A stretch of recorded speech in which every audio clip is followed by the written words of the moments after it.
Hey everybody, I was almost late for my own stream again. I'm gonna tie up my hair here, make it look like a librarian type of bun. But anyway, hey Kathy, um, thank you. I had a really good time, and actually, I'm gonna kick this off before we start the watch along. Hey, Blissful, was showing off some things from the convention, talking about the convention vibe a little bit, and then we're gonna go ahead and get started with the watch along for Grace of My Heart. Which, if you've never seen this and you like music films, this is an amazing little film about a Carole King uh, inspired singer songwriter.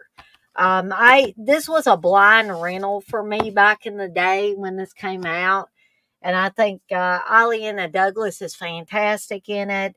Matt Dillon, Eric Stoltz, John Turturro, they're all in this film, and everybody is just amazing in this. So if you've never seen it before, I think you're really going to enjoy it. If you have seen it before, uh, I think you'll enjoy watching it again because if you know, unless you're just simply not interested in these types of films, I think you will find it enjoyable. Yes, Blissful, it is an absolutely wonderful movie. Um, Actually, what I'm gonna do, I was warm a little bit earlier, but you know, we're still in springtime type of weather. It goes back and forth. And I'm sorry if I'm so animated, but this is the best I have felt in a while. And I think just the act of getting out, seeing friends, and I'm opening up my energy drink as if I need any more caffeine today. But Steve wouldn't even let me get another one on the way back from Horror Hound at the gas station. He's like, Dana, you got one when you get home. You don't need to drink all that. And he's probably right. He's probably right on that. But let me just get to showing you some things. I'm actually going to check on Zoe and see if she wants in first. And then I'm going to show some things from Horror. Come on, Zoe. All right.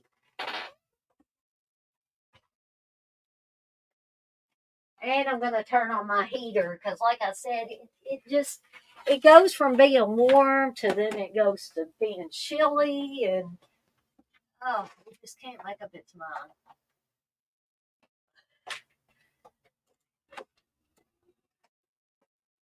Come on, Zoe.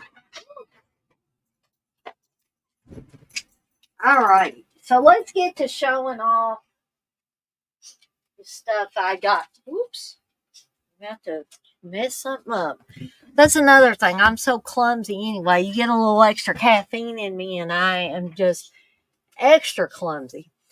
Um, so first of all, I met Mr. William Catt of Carrie fame, Greatest American Hero, House, all of those things. And you can see that he signed this Dana, so nice to meet you. Let's go to prom. William Catt. And then he's got the character name from Carrie, which was Tommy Ross.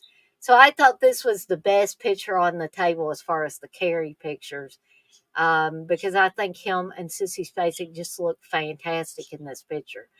Um, so I didn't have this on the Horror Hound picture, so you guys and gals are getting to see it here first. Unless, of course, you were at the convention, like Candace and Chris were, and they actually got to see this firsthand. But you know, I'm hoping that there's not too much of a glare on that, and y'all can see that really well. Um, Also, I got a picture with William Catt, and those of you, excuse me, guys and gals that are my friends on Facebook will probably already have seen this. However, um, I will show this off. Let me Let me just go ahead and share my screen with you guys and gals here. Um, so that is me and William Catt at Horror Hound Weekend today. And he was absolutely such a nice man. I talked to him for a few minutes about I told him how wonderful he was in Carrie, and I did tell him that I was doing a retrospective for Robert Englund on my YouTube channel, and I said I had recently rewatched Big Wednesday, and I was telling him what an amazing film that was. And we talked for several minutes talking about Big Wednesday.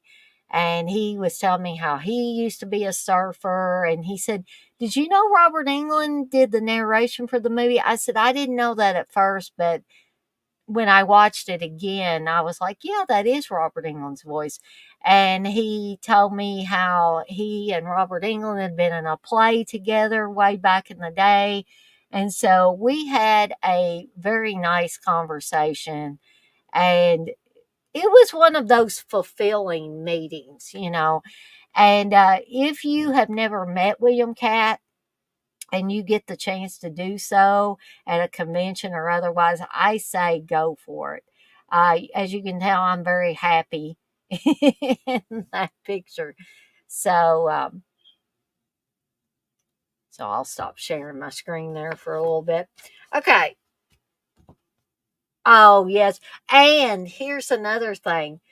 William Catt called me doll, and I just about melted when he called me doll. I said, "I like you even more because you call me doll." And he said, "Well, you can get in trouble for a lot of things these days that you say to women." But he says doll is old school.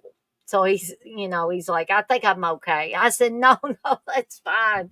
Um, it just yeah, swoon exactly. He was just very, very much a gentleman, very, very sweet and nice. I could have talked to him longer, but there were people behind me in line, and I always try to be respectful of both the guests and the other people in the line and not take up too much time. But yeah, I would have loved to talk to him longer. Something else I also, well, actually, Steve bought me this. He had bought me the DVD way back when of Invaluable, which is the story of Tom Sullivan, who was the makeup effects guy and the creator of the Necronomicon books in the Evil Dead films, especially or most notably the first Evil Dead film. And I loved this documentary when I watched it on DVD. Well, Synapse Films has put it out on Blu-ray now, and it's a pain to get it. It's stuck. It gets stuck here in the slipcover, but I don't think Jay would be too angry with this one because this looks like same cover art, you know, but if you flip the slip cover over, it looks like a page from the Necronomicon from the movie. So I think that is really cool. And Steve, bless his heart, he paid $30 and got this for me. So I'm eagerly anticipating watching that. Something else I picked up. I'm saving the coup de grace till last here. Is I went to the Terror Threads booth, and this is the Sleepaway Camp shirt that says "You won't be coming home" on it. It's a pretty cool shirt. And I did ask them at the Terror Threads booth, did they have any of the other Sleepaway Camp T-shirts that had an adult Felissa Rose on them, posing different shots, posing. And they said not with us, but you can buy them online. So I'll probably be buying some more online. So something else that my good friend Chris got for me, Candace's husband, is he brought me this copy of Cinefantastique that is from, I believe it's from 91. Yeah, February of 1991. You can see Stephen King did an article or interview on Hollywood's mistakes. This was about the time that Misery came out, filming King's new horror. There's stuff on Edward Scissorhands, James Bond film, Woody Allen's Alice. Um, so I want to thank Chris on here once again for bringing this to me. Hey, Russell. Yeah, I love that shirt. I'm probably gonna wear it tomorrow. I'll be on vacation tomorrow. I pretty much can wear whatever I want. Me working from home, unless I'm gonna be on camera. Then I try not to have my horror shirts on. But here is the coup de grace, guys and gals. This is the coup de grace here. I'm gonna try to cut down on the glare there. This is me and Steve, and you can see I've already put it in a picture frame. Me and Steve posing with the Raimi brothers. We got Sam, we got Ivan, we got Ted. And this was an amazing experience. It was quick, but it was still amazing. And I think even Steve had a good time. So this picture is also, I did the digital download thing, and it is also on my Facebook page. But for those of you that didn't get to see it on my Facebook page, or not my friend on Facebook, or you don't have Facebook, you can see it right on here. So there is the epic photo op with the Raimi brothers. Take it all in, guys and gals, because it was amazing. I don't usually get professional photo ops, but I just really couldn't pass up this one. That's another one off of my bucket list. Thank you, Russell. Russell says, bleeding awesome, Dana. Thank you, Blissful. He said, love the picture. Kathy says, very nice. So I'm going to set this stuff out of the way so I don't knock something off and break it or something like that. All right. So I'm going to go ahead. And I did want to talk about where me and Steve and Candace and Chris and Noah all ate after the convention. We went to the Tokyo Sushi and Grill, and I got a California roll, and an entree teriyaki chicken with soup and salad. And also, I ordered me a zombie, which is an alcoholic drink. I don't know how many of y'all are familiar with zombies. It's a good thing it didn't make me a zombie. But it was still very, very delicious. It was a fruity drink. It tasted to me a lot like Sex on the Beach. If you've ever had a Sex on the Beach drink. Russell says she's drooling. And, sorry that, apologies that I did not. I wish this would quit, Power DVD would quit coming up now for all my Blu-rays. Now I'm gonna have to turn that off as an automatic thing, because whereas the other Power Director and stuff like that are full versions, this keeps putting a little ad up constantly, because it's an evaluation version, and I need to tell the computer that when I put in a disc, I need to use the Lewo Blu-ray player. So I'm going to go ahead and get Grace in My Heart loaded here. And then for those of you that will be watching along with me, I didn't quite have the chance to see if it was streaming anywhere.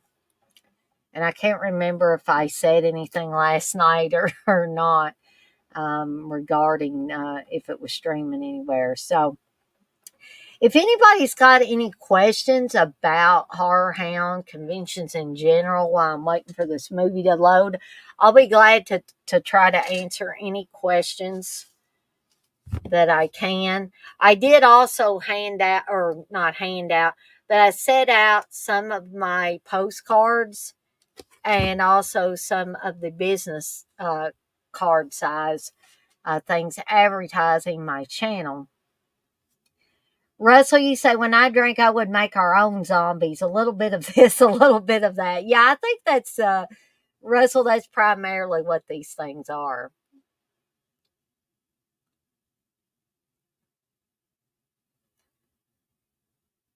So I had forgotten that Scorpion releasing put Grace in My Heart out.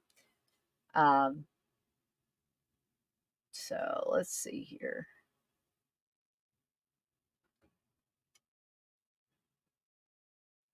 And this movie, it's not super, super long, but it's hour and 55 minutes.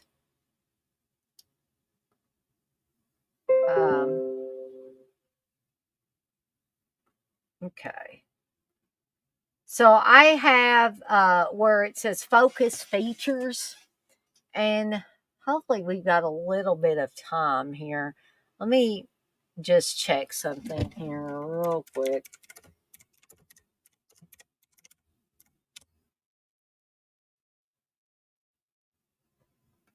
No, you can buy it or rent it. And by the way, this came out in 1996.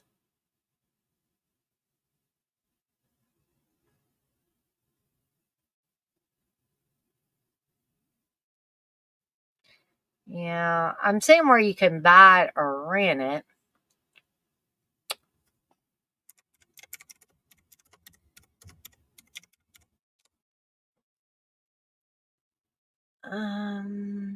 There's the trailer.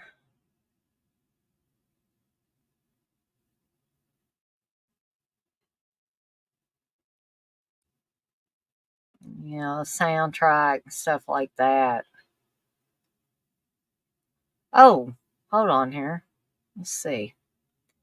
Let's check this. Well, more renting and buying stuff. I was looking on Plex.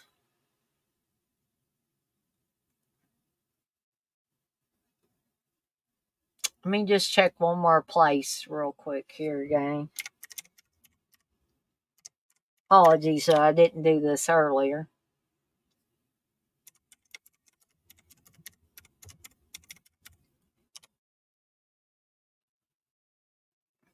Yeah. Wow, there's an audio CD or something that's going for $50. And there's a rare withdrawn CD that's going for $294. Wow. All right. So we'll give everybody, a couple more minutes in case they are watching along, in case you have your own copy of this or you have rented it. You can rent it for about $3.99. And in a couple of minutes, we'll go ahead and get started here. Wow, we got 10 people in here. People been commenting on um, my pictures and things like that. So that's nice. Oh, Lord. Some people are making fun of Steve in the picture. But the reason why, in case any of y'all noticed, the reason why Steve is bent over in the picture um, is because he thought, this is Dana's picture. I don't want to block her too much. So at the last minute, he was like bending over like that. Hey, Chris, you say, hey, Dana, sorry we just joined. That's okay. We haven't even gotten started with the movie yet, so y'all are good. The movie, Kathy, is Grace of My Heart. It's an Allison Anders film. Um, But like I said, this was a blind rental for me.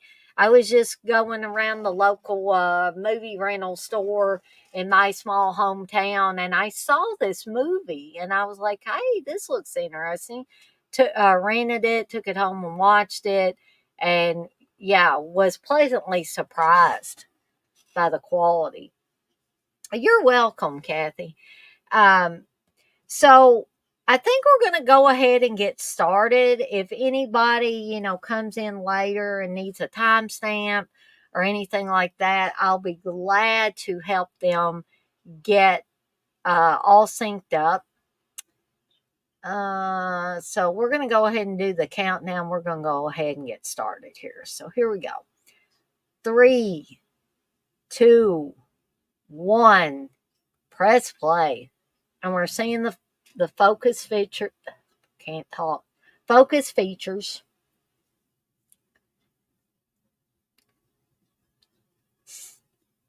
And we're opening on the Buxton family estate, Chestnut Hill, Pennsylvania. We're going to get introduced to Ileana Douglas's character of Edna Buxton. This is supposed to be 1958 when the film starts. And we see Edna looking at all these dresses. Her mother really doesn't want her to be a singer, but Edna wants to compete in this competition, and so they're going to allow her to do this. And her mother is overbearing, and Edna's obviously picked out this black dress she wants. Her mother wants her to wear this, kind of hoity-toity white dress.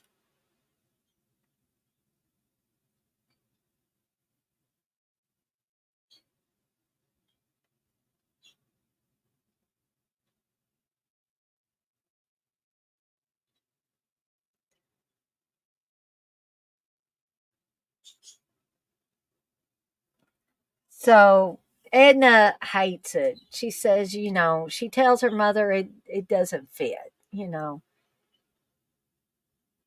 So she's going to go over to her mother, and she says, "Mother, I can't sing in a dress that doesn't fit."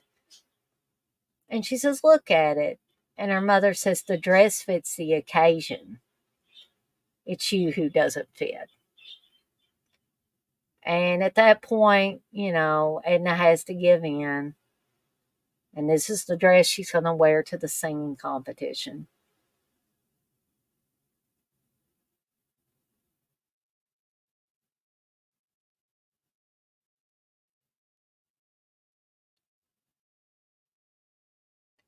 And this is an example of a person that, even though her family's rich, she's intent on doing things her own way. So she's seen a young woman that's going to become a really good friend of hers, and she's singing. And, Edna says that's a beautiful song. And here in a little bit, we're going to see that Edna and the other young woman will switch dresses.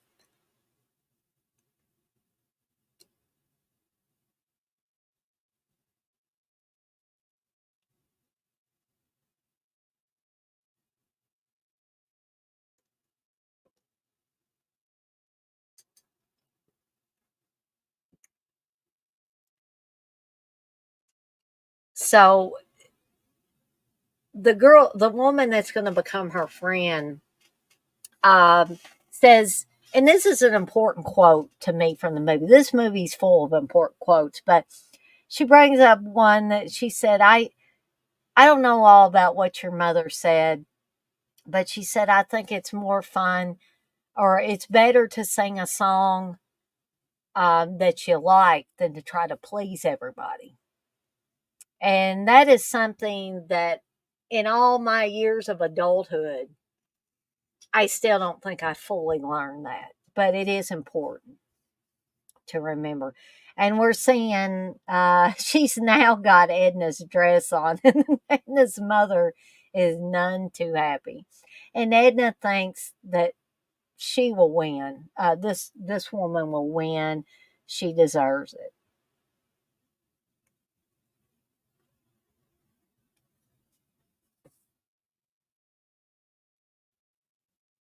I apologize. I have this one hair that sprig of hair that keeps wanting. It's on this side, and I can't. I know y'all are probably either watching the movie or doing something. You're not really um, paying attention to that, but hopefully that'll be better. No, there's still. I apologize. Static electricity in my hair. So we're seeing Edna singing "Hey There," which her mother is soon going to just get up and leave because she's just so upset that Edna is singing this song. She wanted her to sing "You'll Never Walk Alone."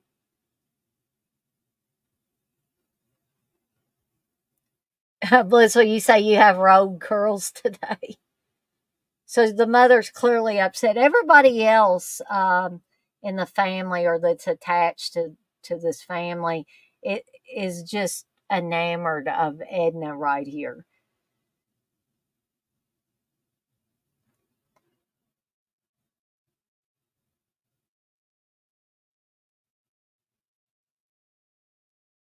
And she is singing, in case you didn't catch it earlier, a Rosemary Clooney song.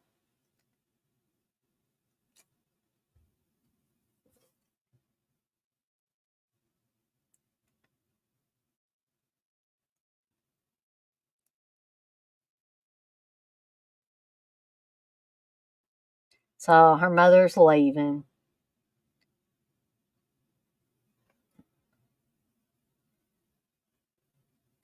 And it's not that I think that her mother's a bad person. It's just that, sometimes, as much as parents want their best for their children, I think that sometimes they push a little too hard.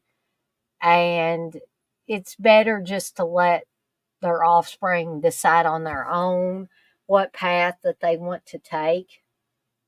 And so we see Edna looking up there, and everybody's there except her mother.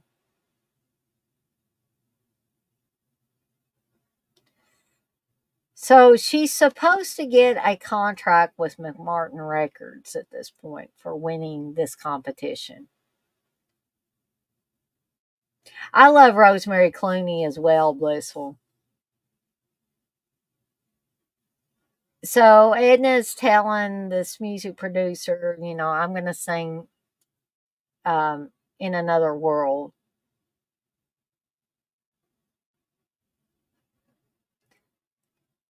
And the songs are just fantastic in this movie. I know I can't have the audio playing, unfortunately, but if you're watching this in the comfort of your own home, then you can experience these songs. I would love to have this soundtrack. I might see if I can find it on vinyl, actually.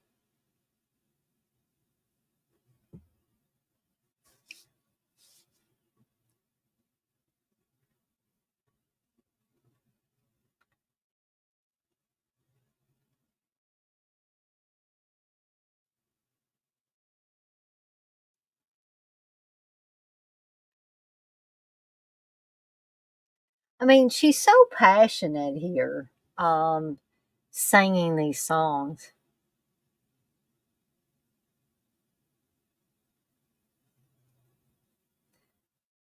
But keep in mind, this was 1958, 1959. Women weren't really taken seriously as anything at this point in time, which is unfortunate.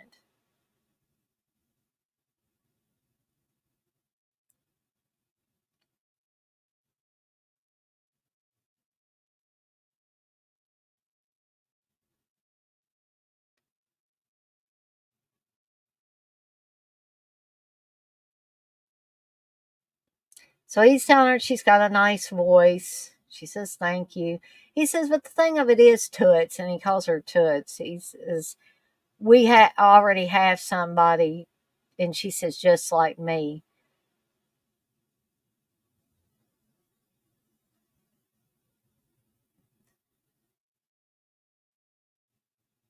And he says, "You've been at this a while." And she says, "I'm sorry." She says, "I came here 11 months ago and I was supposed to get this big recording contract and I won this prize and it's just a big publicity stunt." And he says, "It was McMartin, right?"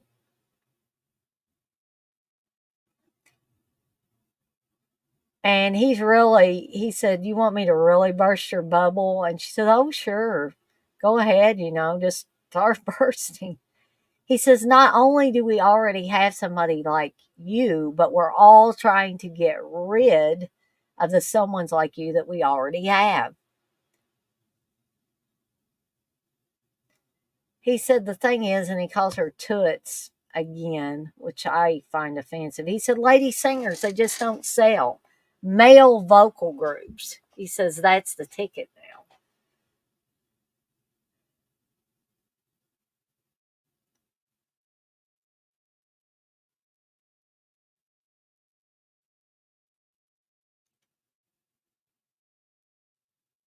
But he says, "Let me hold on to this." He said, "I have a stupid idea." He said, "Don't hold your breath or anything. I'll just see what I can do."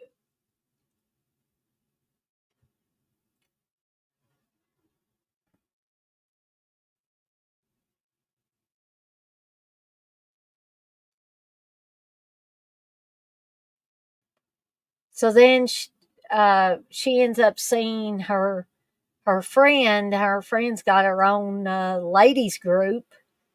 There she is. And she's singing that song again that she was singing before the contest.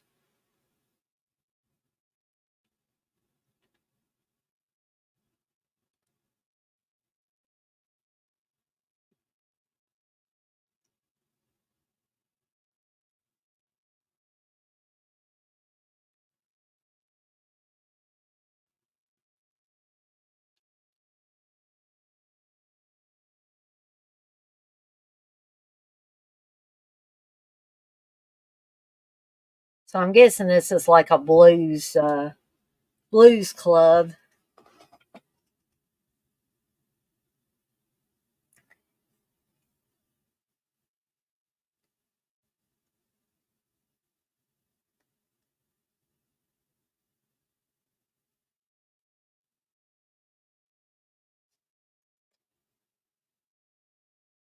So she kind of reaches out and tugs on her dress.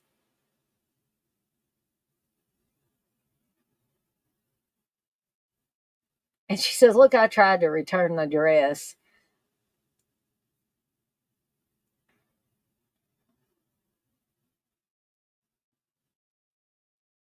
And this, we find out her name now. It's Doris.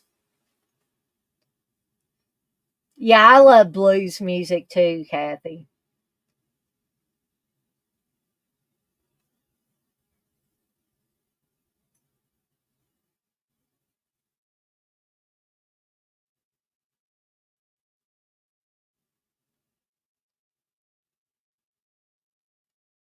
So this is back in the days of telegrams, and she's supposed to contact a man named Joe Milner.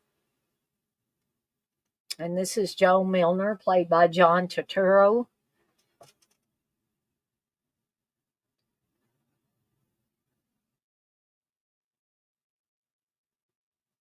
And he's telling her, "You can't make it in this business without a phone."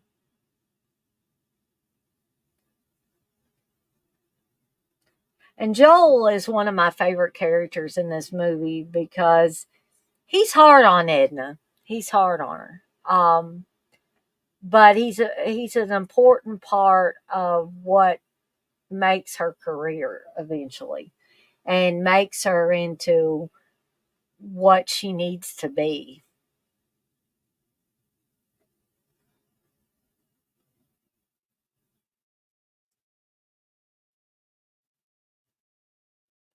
He says, "No, I don't think there's another one like you in the world." And he tells her that he manages a male vocal group called the Stylettes. And he's saying, "I want you to be a songwriter." And she's like, "No, I don't want to do that. I want to, you know, I want to be a singer songwriter. I want to sing my own songs. And he says, well, you can't do both. And she says, I want to do both. He tells her days will come again when girl singers are top of the heap. But he said, why don't you write songs for other people and make a little money here?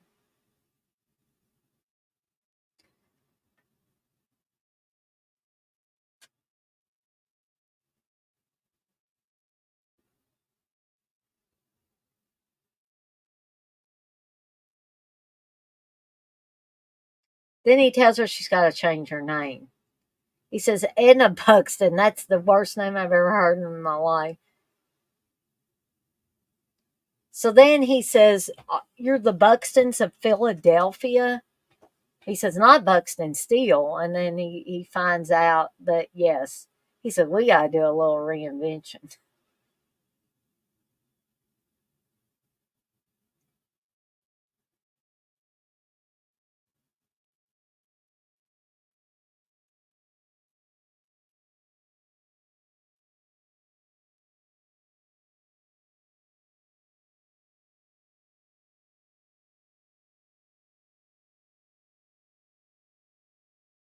So now they're calling her Denise Waverly. And they're giving her, like the persona of a poor person to come out of the slums.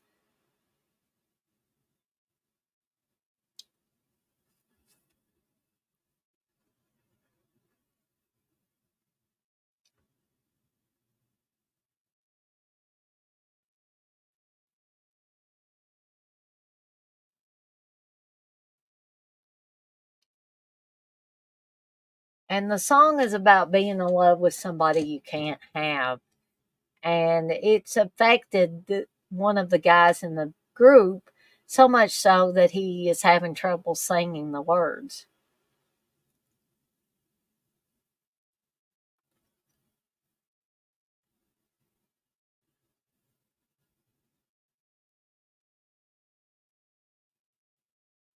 And so Joel says, we need a B-side, Denise.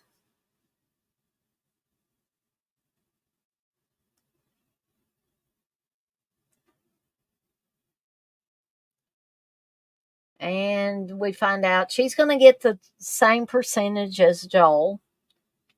And he says, okay, just read it before you sign it. And evidently this was in the days when guys called women toots. I don't particularly like that, but Russell, I have heard several times that Denise Waverly, Edna, is maybe loosely based, but based or inspired on Carole King.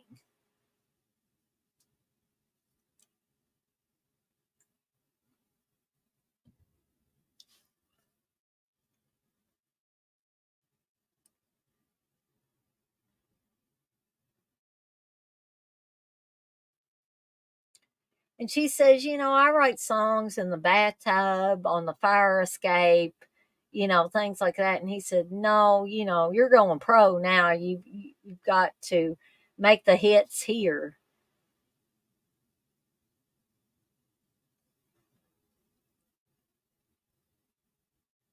So she's now in the Brill building. And she discovers that her song is being sang on the radio.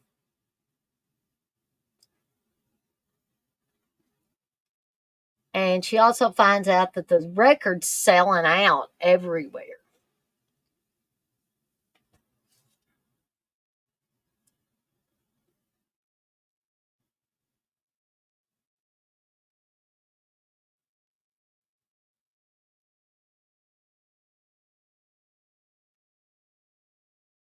So we're finding out that Doris is having problems with her boyfriend.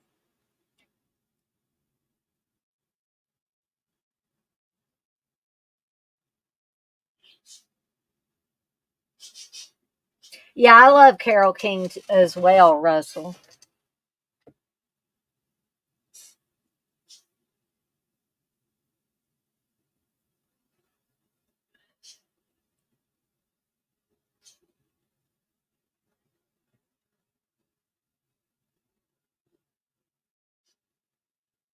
So everywhere she goes, she can't get away from Joel. He's like, did that girl just call you Edna? He said, your name is Denise Waverly.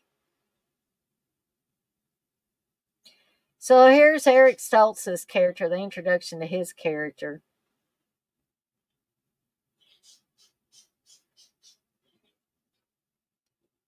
And he plays Howard Cosette.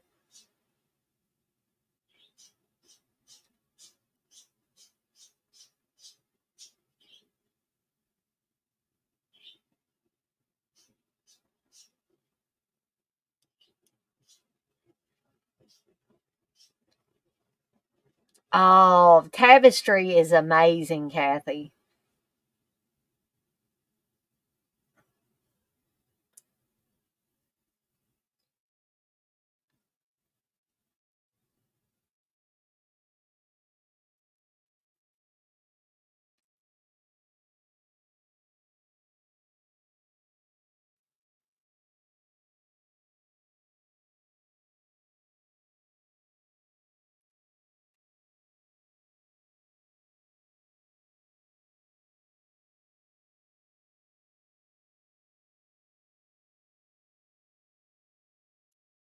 So now Doris and Shaw Shaw and Betty are going to be singing,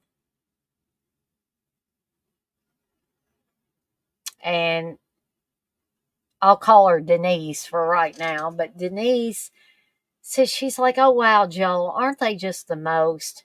He said they make terrific backup singers, and she's like, backup singers.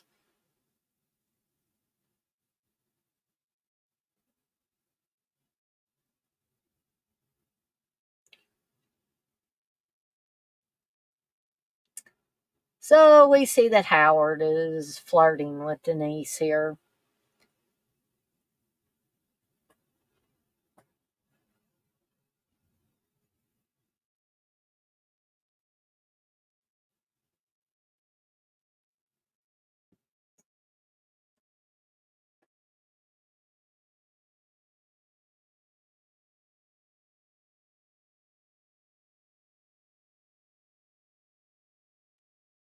But then he calls it a shoddy arrangement. And she says, so what did you like about my record? The thickness of the vinyl? And she says, by the way, I did that shoddy arrangement that you were describing.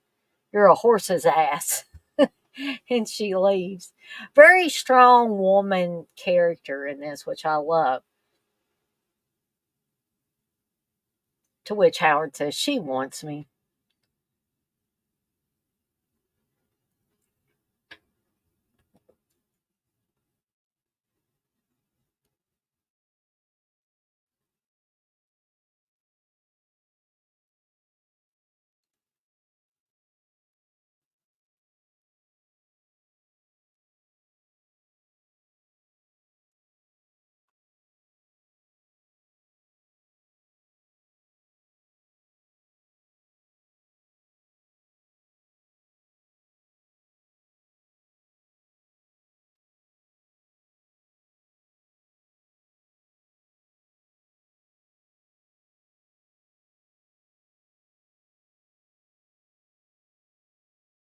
So she's telling the girls that Joel wears a wig, and she's like, don't mention it.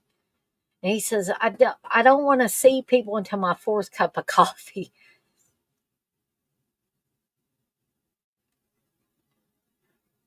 So the dress that she, got from Denise, she's wearing it again.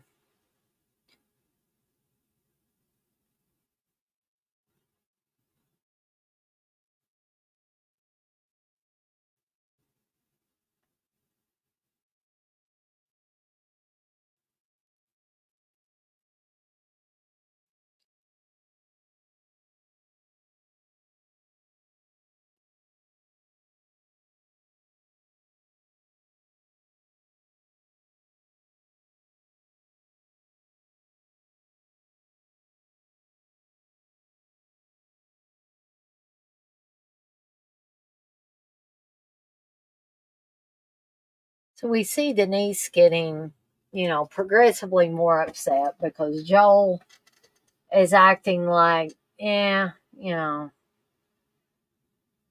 I've been forced to listen to these girls.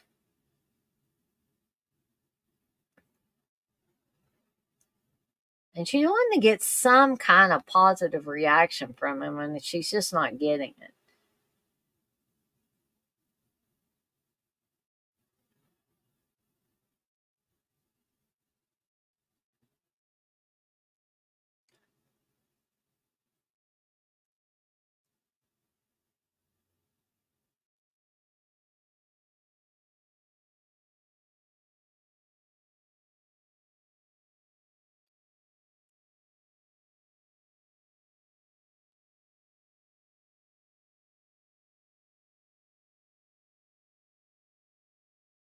Oh, Kathy, talking about the sound LPs make. Yeah, there's nothing like the sound of an LP playing on a record player. There's just no other sound that quite captures that.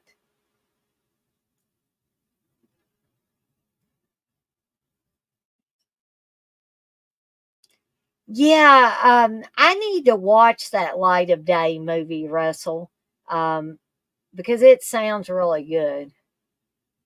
The Rose with Bette Midler, yeah, playing a Janis Joplin type of character, that is an amazing film too.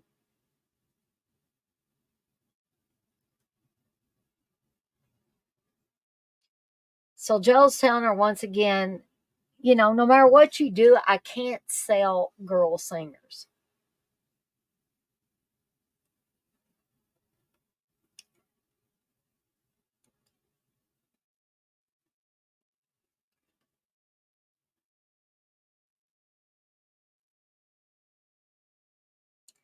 But then she tells him, Born to Love That Boy is the name of the song. And Joel goes dancing across the room here.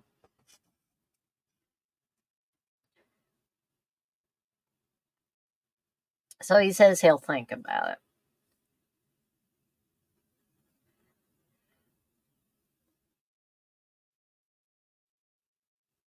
So the luminaries, and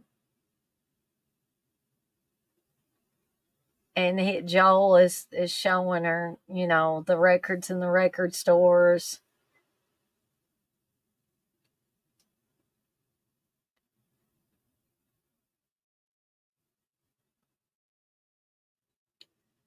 Joel's, trying to get people in there to buy the record.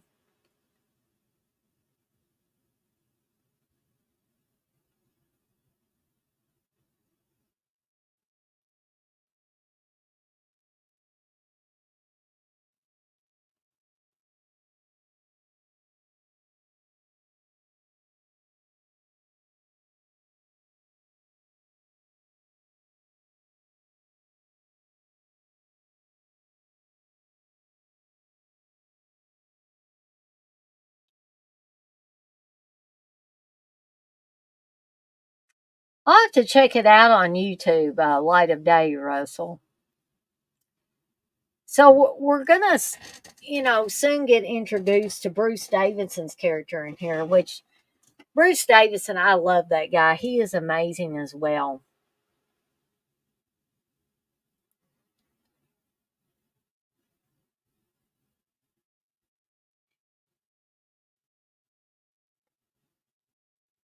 So Denise finds out that Howard is a songwriter as well. And he says, would you consider writing a song with me?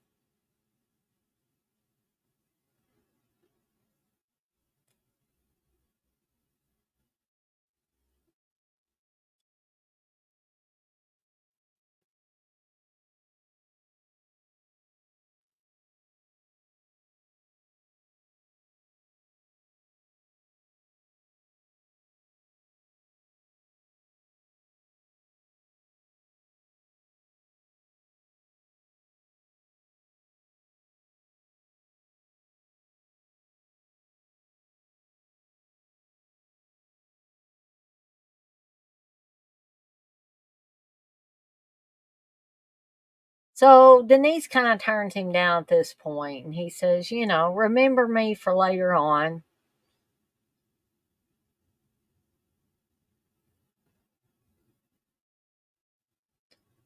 But we're going to see she's got this sexy red dress on, and, soon her and Howard aren't going to be able to keep their hands off of each other. So she's practicing kissing Howard here before he gets there for their date.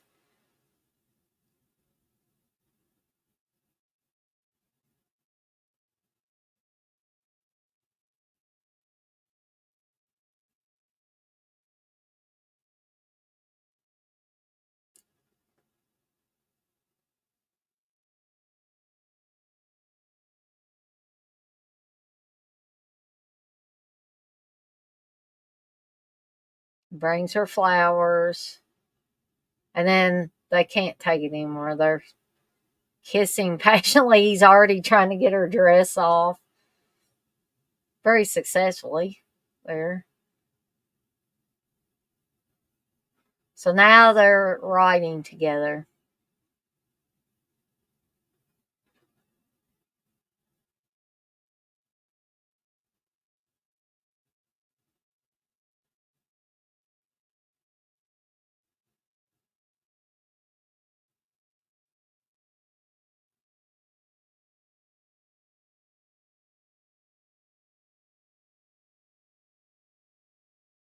So we're finding out that it's either Betty or Shasha's. It okay. It's Betty's niece who has gotten in trouble. She's an underage girl. She's gotten pregnant, and she's only 12.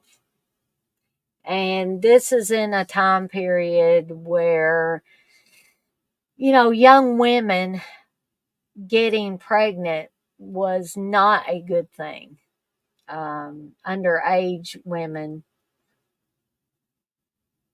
or girls rather. So Edna or Denise and Howard are trying to write a song about this situation, and Howard's getting it all wrong.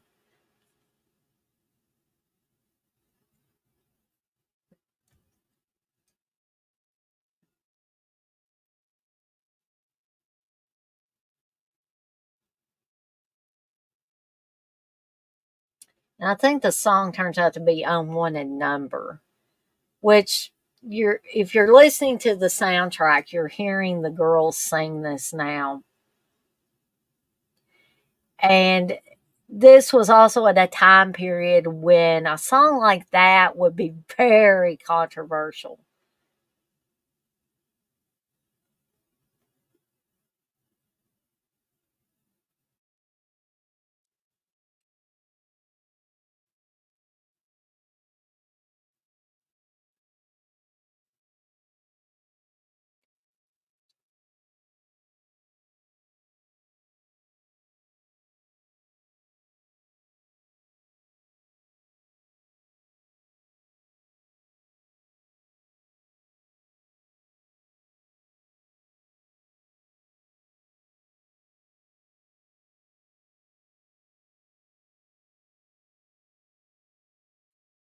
So they're getting pressure from the churches to pull the record.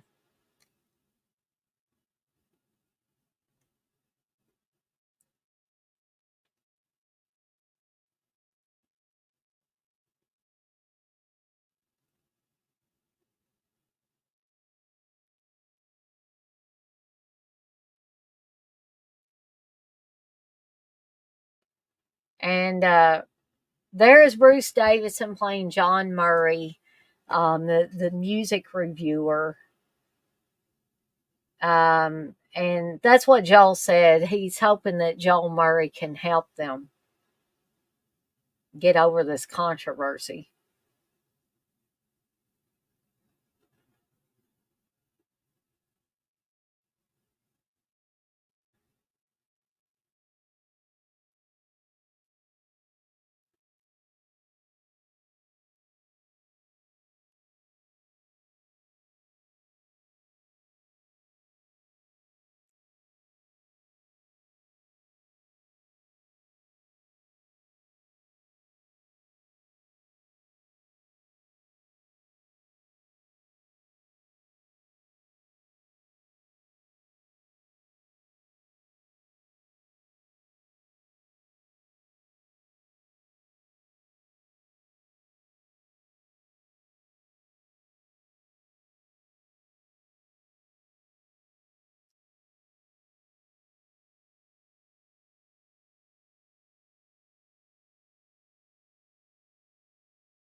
So we find out that John Murray is going to keep playing the song at the radio station where he works.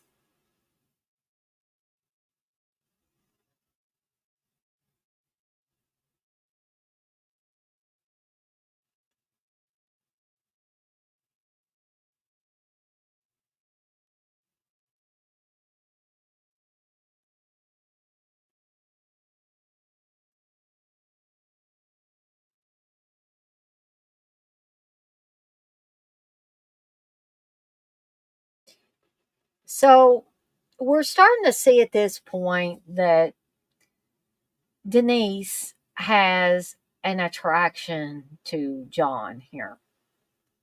But she's also got a relationship with Howard. So she has brought a couple of record albums for John, and they're talking. And this is a mutual attraction. John is a married man, but he's attracted to Denise and she's attracted to him as well.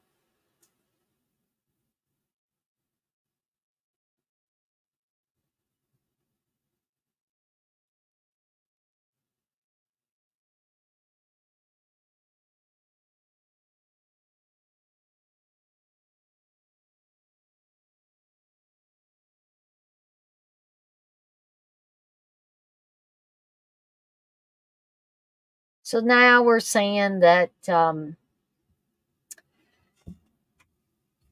Denise and Howard's relationship is moving forward. And he's basically saying, I don't believe in marriage. And she's like, what do you mean you don't believe in marriage?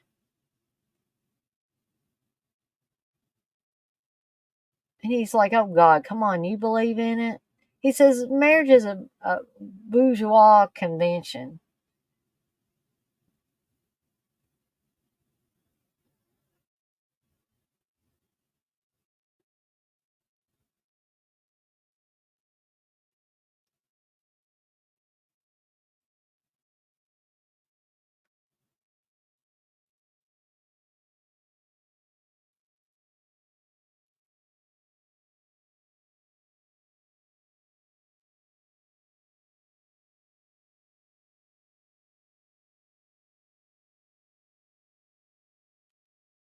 So they make a joke here about John Murray. He says, what is this? You have a crush on this guy or something? She says, no. He says, you do. Look at you. He says, forget about him. You're mine.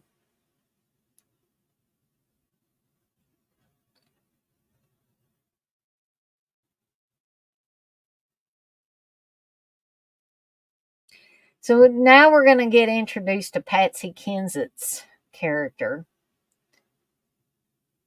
who's who Denise thinks is a receptionist, and is no, this, she's going to be a new part of the Charning Music family, her and her husband.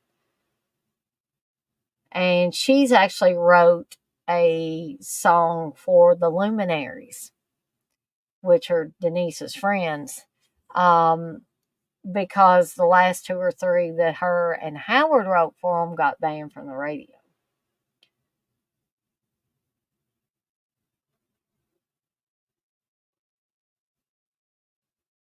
Hey, JJ, I agree. This movie is great. It's okay that you're late. People can come in anytime.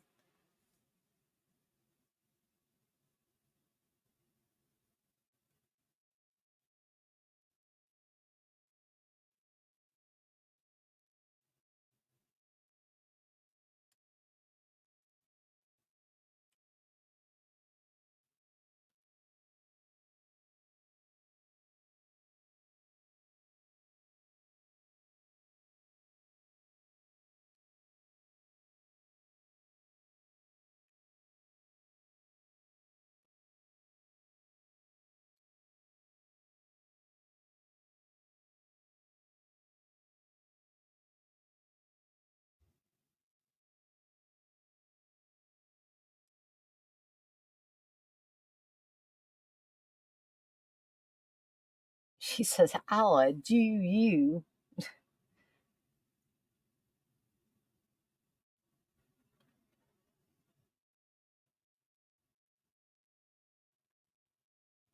So her husband, her writing partner, is late.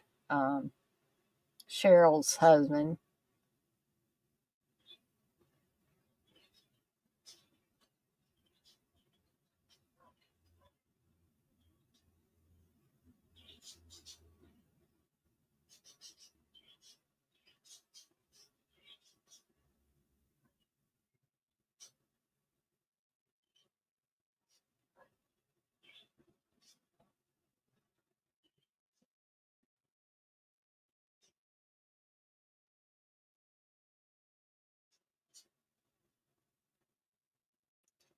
And we find out here that Cheryl and her husband's relationship's not all that solid here. She's fussing because he's late. He says, "Get off my back."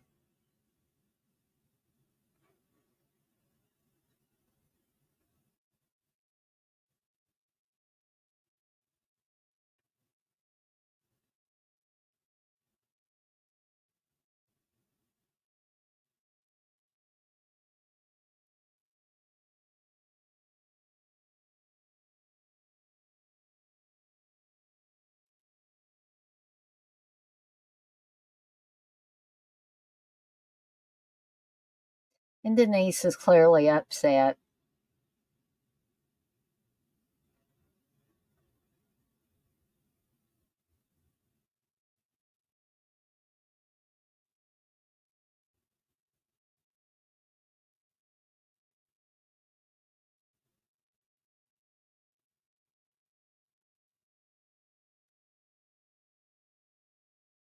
So Denise had told him earlier that they should write a wedding song. He didn't want to, and now he says, "Okay, I messed up. We should have written that wedding song."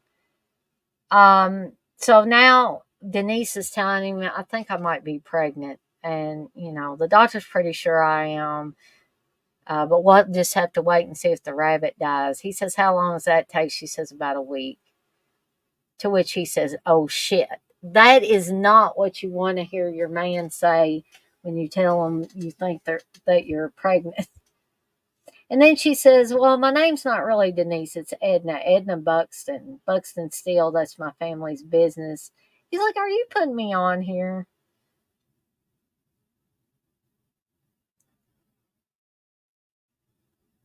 And he says, "You're telling me you're an heiress?"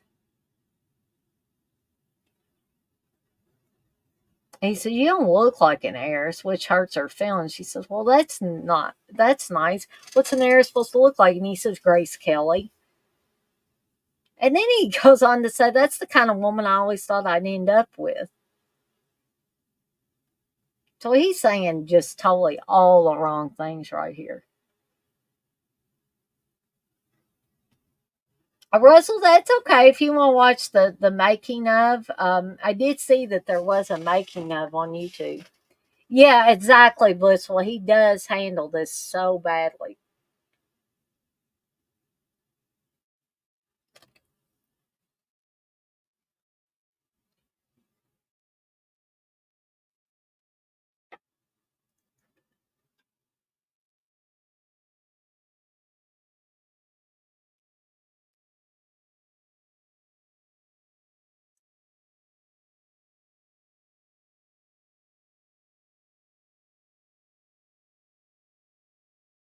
So now they got married, and now they're expecting a child. And here we have like a Everly Brothers type duo. Denise is clearly pregnant here.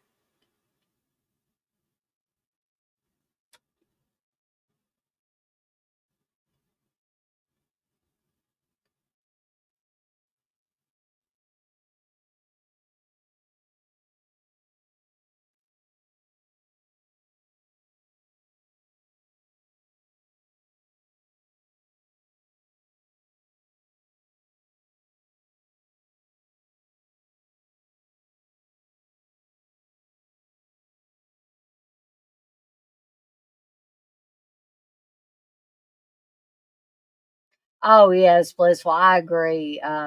You said the Everly Brothers music still gives me goosebumps.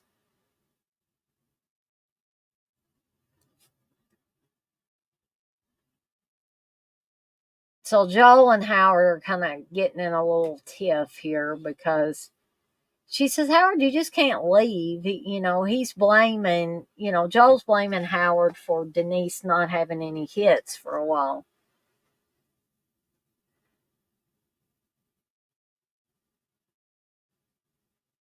So her water just broke. And everybody's all grossed out about it. Cheryl's going to be sick. And she says, please get Howard. She says, I'm having a baby, Joel. And Joel's like, everybody out, everybody out. And she's like, it's not an epidemic. I'm just having a baby.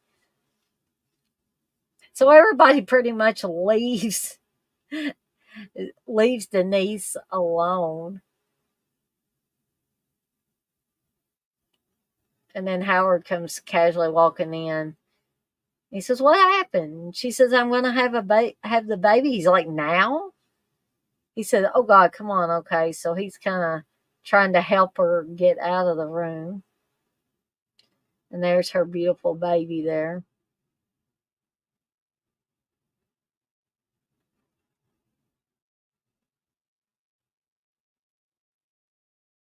So now, they're wanting to get frisky, and you know, she obviously doesn't want to have any more babies right now. So uh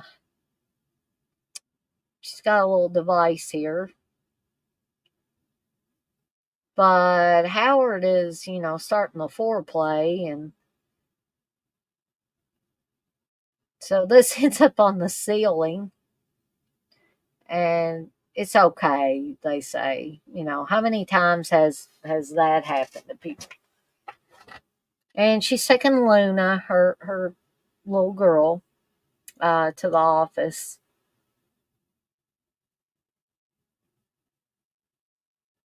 Yeah, Unchained Melody is amazing, Russell. So Joel's getting the babysit here, and he's got somebody else that he thinks that Cheryl and Denise can work on a song for. But at this point, they don't really want to do that.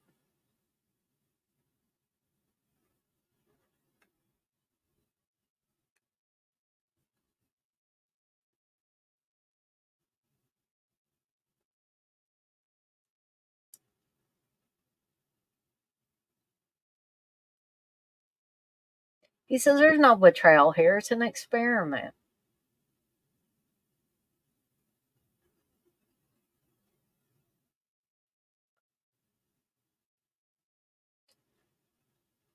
Kelly Porter is who he wants him to do a song for, and the girls just break up with laughter.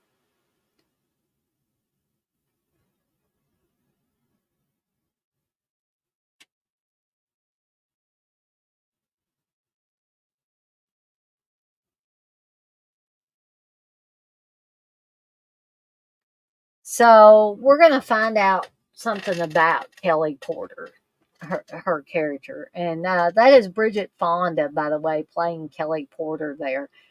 Um, we're going to find out that Kelly Porter is a lesbian, which is another thing that, although more accepted nowadays, back in those days, it would not have been.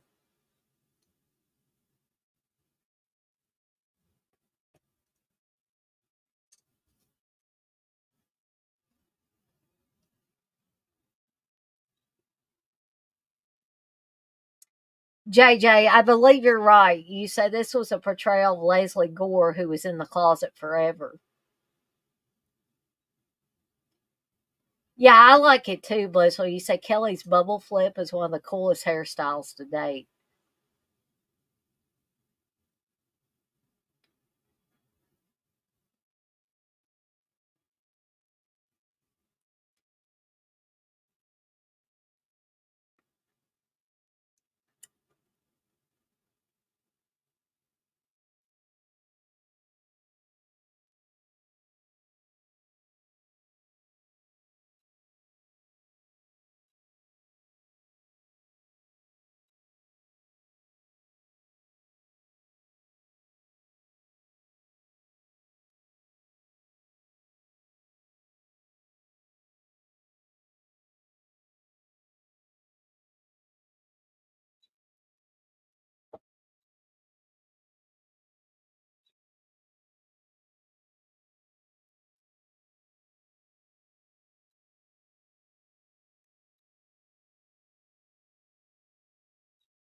Yeah, JJ, you talking about she met her girlfriend in college at Sarah Lawrence the whole time she was singing about boys. Yeah, and it's just a shame that, people can't be who they really are, or they're made to feel like they can't be who they are. And we find that Howard is having an affair, which this is so bad because not only has Denise come home and found him in bed with another woman, the baby is in the room with him while he's having an affair. So she's like, both of you just stay, and she's going to take the baby and leave.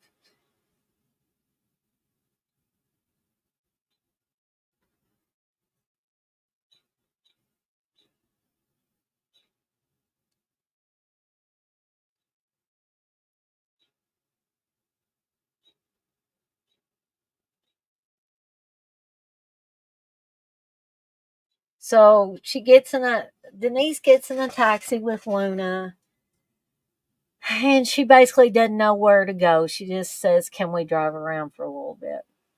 So now we're seeing Kelly Porter singing My Secret Love, which, we know that she's singing it about her girlfriend.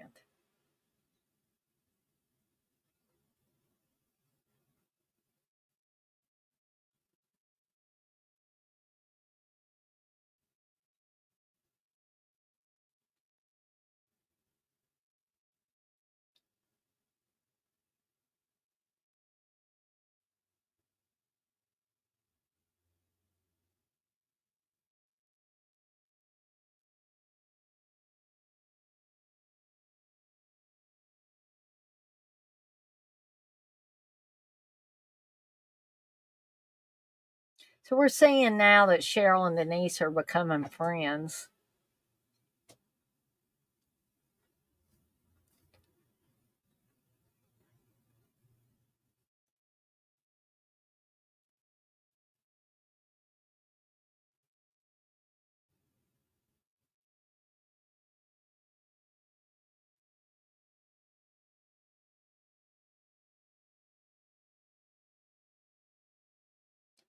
So we're going to find out that poor Denise is pregnant again.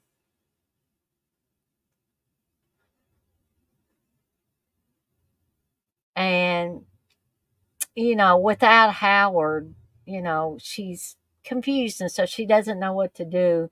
And Cheryl's like, I thought you said you were using a diaphragm. She said, we never got to use it. It's on the ceiling.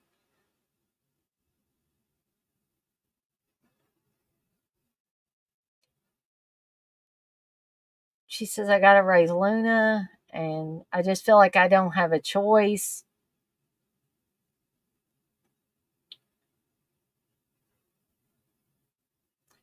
So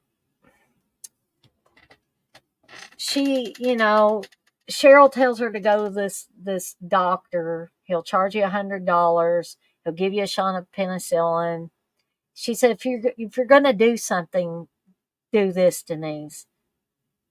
Don't end up bleeding to death in some elevator shaft. And so, if you haven't figured it out, she's gonna have an abortion because she just and you'll see the scene here after the abortion where she's basically saying sorry to the child that she will not give birth to. Um, and say what you want about abortion, whether it's right or it's wrong, or should a woman be allowed to have one or what? Um, and you know, I'm not gonna like beat anybody over the head with my personal beliefs on abortion. My belief for myself is that I couldn't do it, but I don't think laws should be made to tell other women what to do with their own bodies. She's saying, I can't keep it. I'm sorry.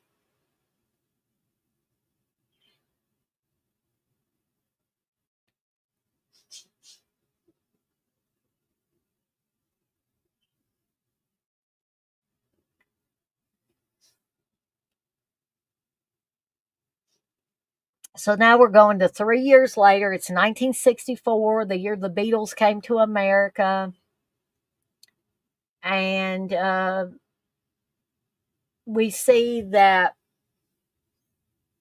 Denise is going to meet up with John Murray again. And you can see that the attraction between the two is still there. So John has got his little girl at the park, and Denise has got her little girl at the park, and so they're talking.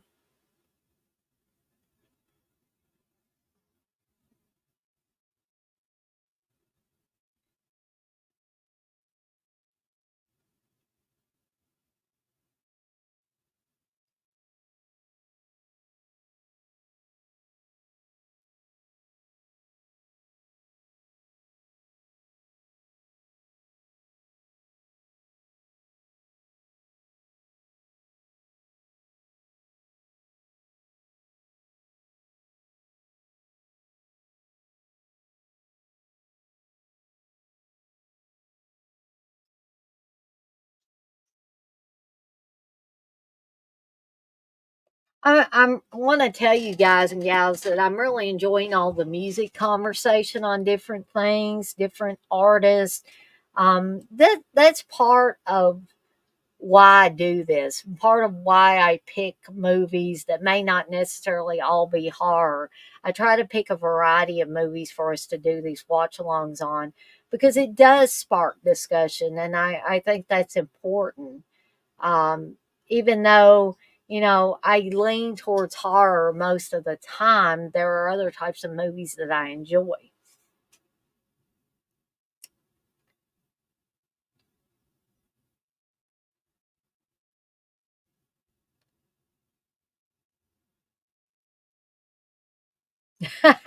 Russell, you say you were 8 years old when you saw the Beatles on the Ed Sullivan Show. Couldn't hear one lyric because of the bloody screaming girls. Yeah. So Johnstowner, she looks great, and now we're gonna see that Annie, the young girl who became pregnant. There's her child there if you're watching along, and there's Luna, and it's back in the days where the pantyhose had to be, clipped, or you had to have the uh, something to clip them to keep them, garter belts and all that stuff to clip them to so that they would stay up on your legs. Yeah, I love Annie too. I love the character. So we see that Denise is going to meet John, and there's obviously a lot going on between these two. And she tells him, she says, John, I don't need a friend. I mean, I have friends. And he says, yeah. And she says, I mean, you'd be a wonderful friend already.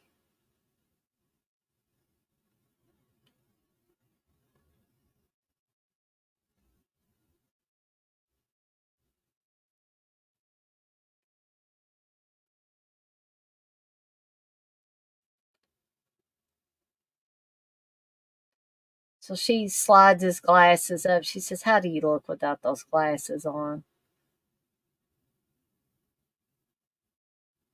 And they kiss. This is a pretty passionate kiss they have here.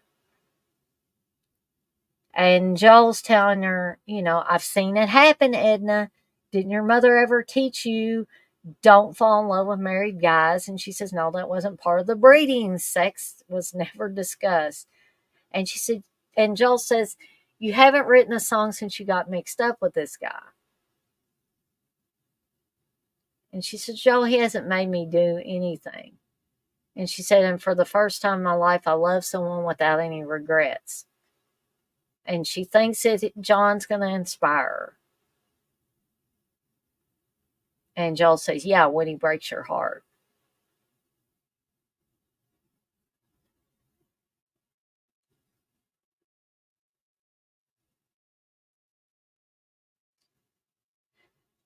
Kathy say music gives me beautiful and recalls bittersweet times, all welcome. And Blissful says Kathy's saying music heals and celebrates. You gals are exactly right on that. So we're seeing another scene, another, in my opinion, beautiful scene between Denise and John here. But she finds out that John's moving. Well, he says he's not at this point, but woman's intuition and all that.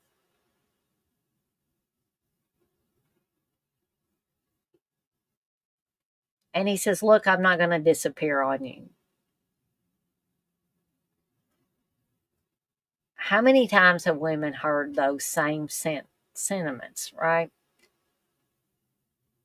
So she's giving Luna a bath, and she's going to hear John say,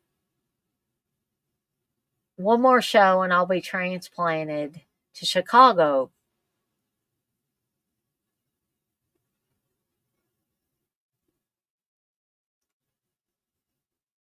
So we see Joel. He knows what's going to happen. So then we see Denise, and she's walking, she's outside of John's apartment, and you see John look out and look at her down on the street. She waves at him, and he doesn't wave back. He just turns around and walks away. That's the coward's way out, my friends. That is the coward's way out. So now she is deep into depression. Joel's trying to pull her out of this depression. He wants her to cut a record. And she's like, Joel, come on, don't play games with me here.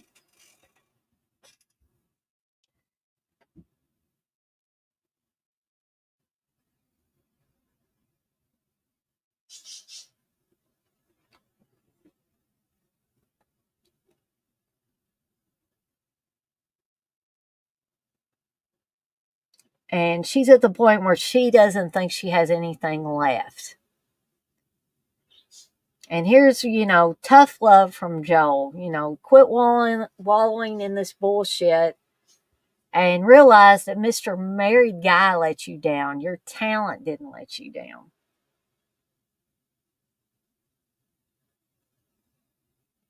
And he tells her he has the perfect producer lined up.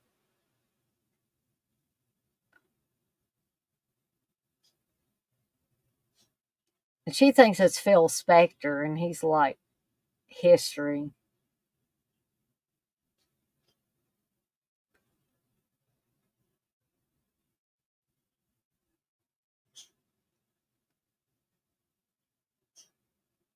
So we're getting introduced to Matt Dillon's character here. And we're getting into the era of concept albums. And this is the Riptides. And Jay Phillips is Matt Dillon's character. He's the lead singer. They're like the Beach Boys, pretty much.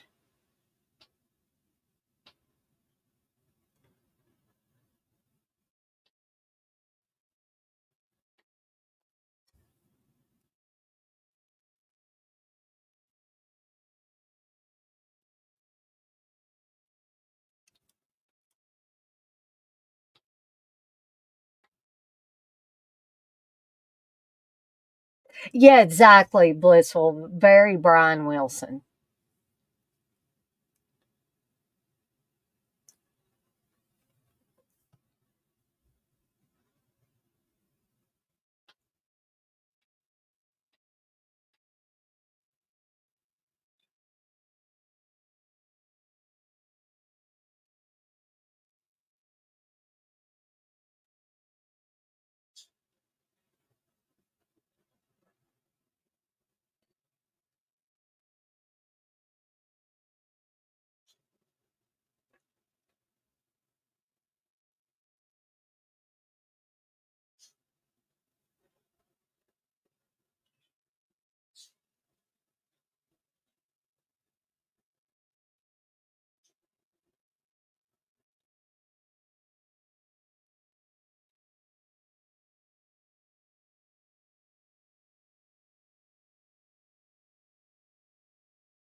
So now Denise is going to, she's a little, she's a little rusty. She says it's been a while. I love this outfit she's got on, by the way, in case you're watching the movie.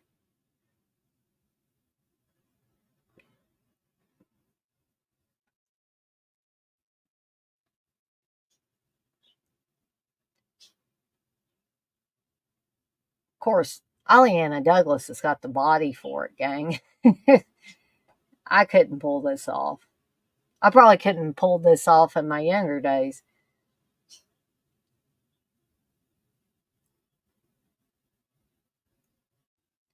And this is the song God Give Me Strength, which, like I said, I love all the songs in this movie.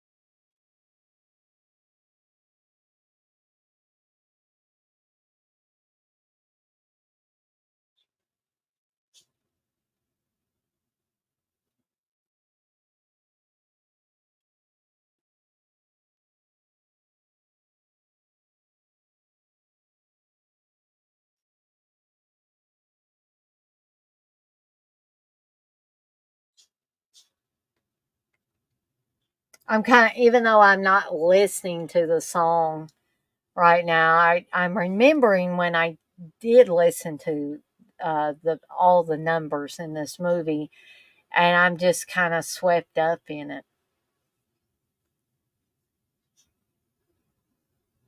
She's singing that she wants him to hurt. She's singing about John Murray here.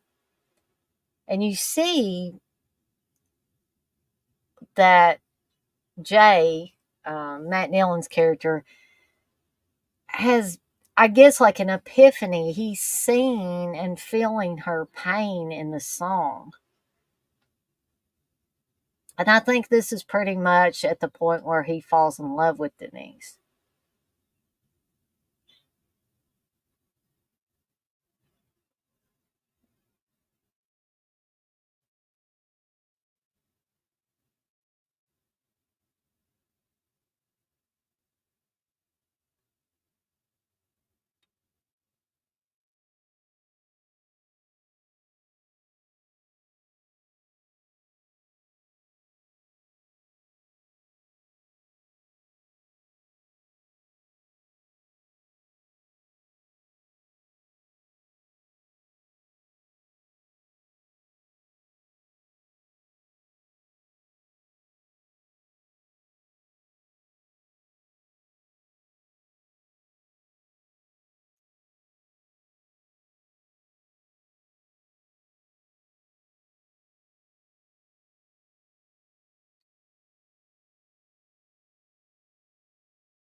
Russell, you said Friday that you guys had a snowstorm, but today it's almost gone. Yeah, this, the weather everywhere I think is crazy lately.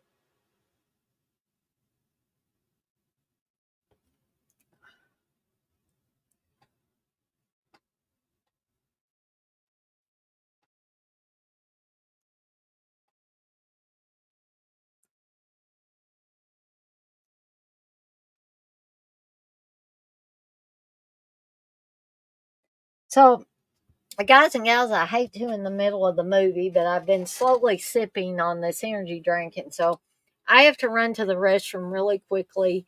Um, you guys and gals continue to watch the movie. I'm going to actually take myself out of the stream, but I will be back really quickly.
All right, I'm back, gang.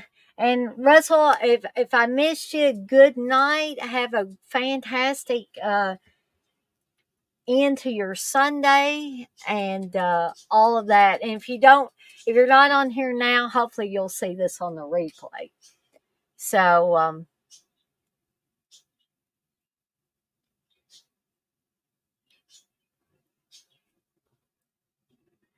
now, uh, you know, Denise is feeling bad because she thinks that, God gave me strength, that song broke Joel, that it destroyed the Brill building and all that.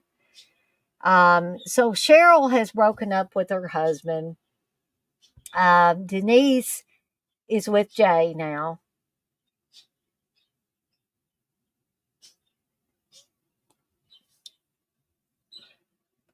And Doris and Shasha and Betty.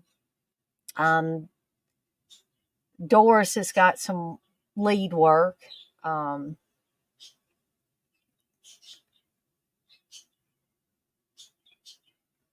and he tells her, "You made me, Denise." He said, "I was the laughing stock of this sound before you wrote me my first hit and my second, and how many cents? And you forced me to take chances that I would have never had the guts to take alone." Now, there's not a romantic link with Joel and Denise, but there's a very deep friendship, which I think is also important to this film, and it's important to the story.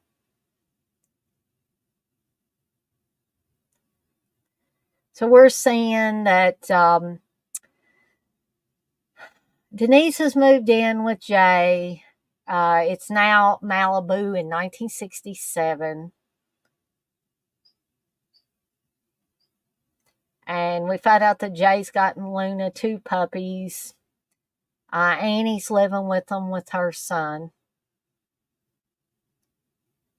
And now Jay's saying, he's found out her real name's Edna. He says, "So adorable, I'm going to have to call you that from now on." And he's telling her, "You're going to be this groovy old lady that's done all these awesome things." He says, "But I need to get you to see your spark."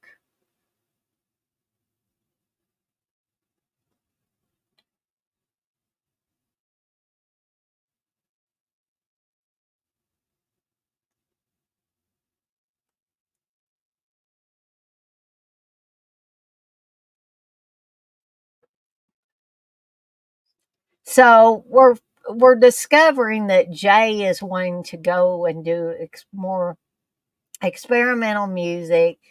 Denise is behind him on this, but the other members of the Riptides are not happy about this.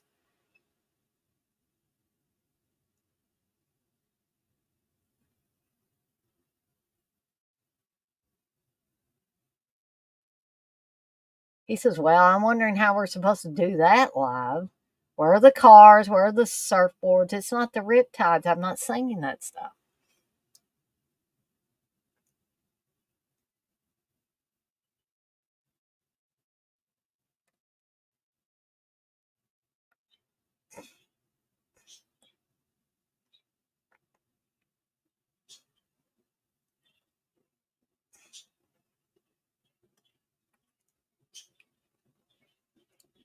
So Denise is telling them, "I think you guys were a little harsh."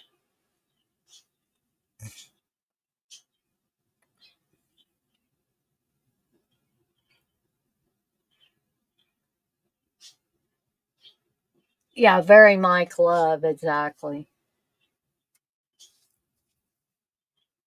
So now Jay is sinking into a very deep depression.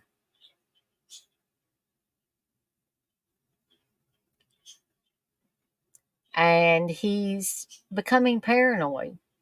And he's saying, "Edna, who's down in the studio? Somebody fucked with my tapes." And she says, "Jay, no one's been in the studio."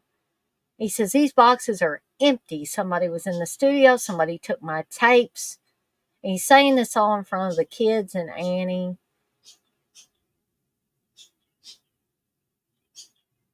And she's like, Jay, I don't even go in the studio.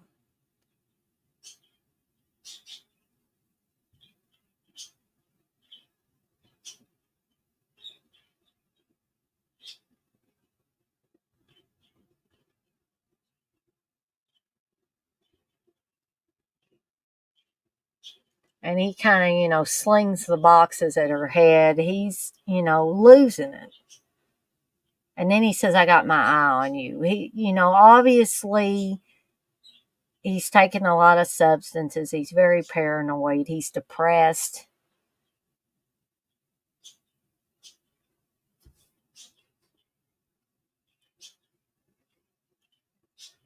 I love this tie-dye dress that Denise has got on here.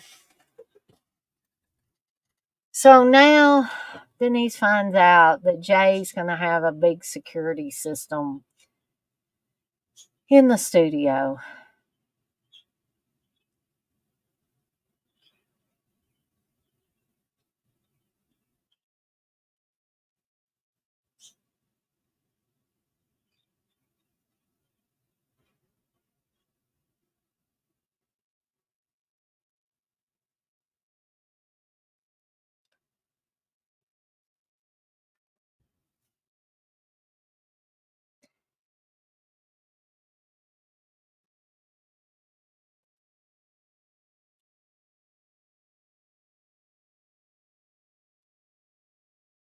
So she tells him, I'm going to see Cheryl.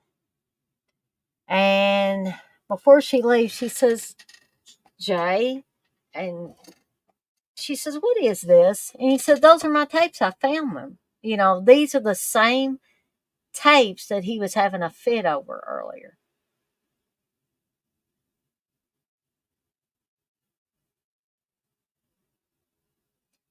So Cheryl is making music for a television show called Where the Action Is.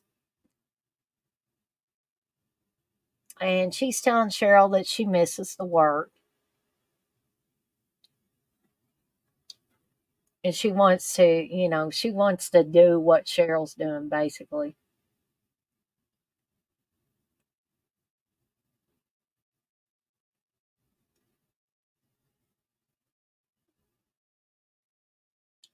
So Jay, even though he loves Denise, he's going to be really insulting to her here. She tells him, I got great news. I got a job. And he's like, you got a job? A job? Really? He says, doing what? And she talks about Cheryl's friends with the producer and all that. He said, and she says, I'm going to be writing songs. He said, it's not the only thing you know how to do. You're an artist.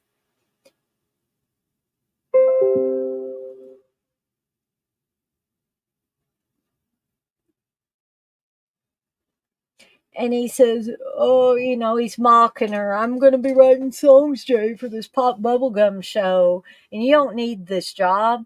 If you're not going to use the money that I have to develop yourself, then get rid of it. Throw it away. Throw it in the fucking ocean.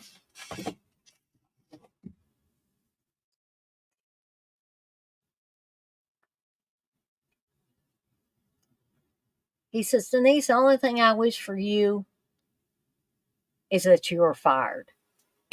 And so, wishing her luck, he says that.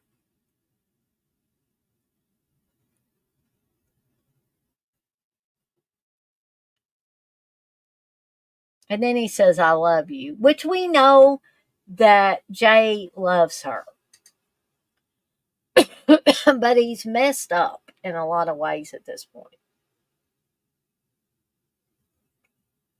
I love the dress that Cheryl has on here. It's a very hippie-ish.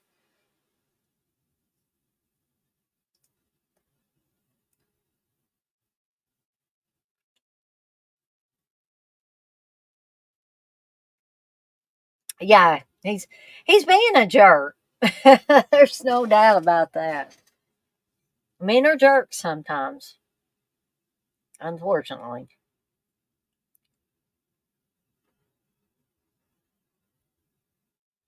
So now Denise is back home, and yeah, the house is a wreck. There's a record that's playing and skipping. She's trying to find Luna. Yeah, me too, Blissful. I really love the clothes in this part. So Annie's crying. She's locked herself in her room. And she said, "Your man flipped his lid. Only this time he lost the kids." And she's like, "Jay, he took them to the museum and he came home without them." And and the kids are okay. They found them hiding in an ice cream truck in the museum.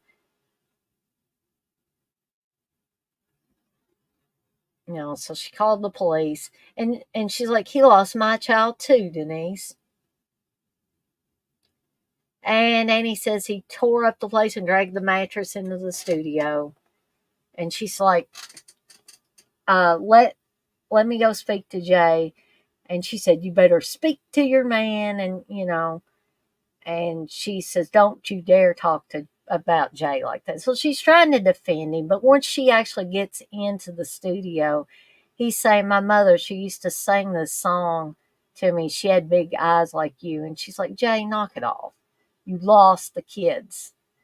Do you understand that? Do you understand that when you come home, you have to have the kids with you?"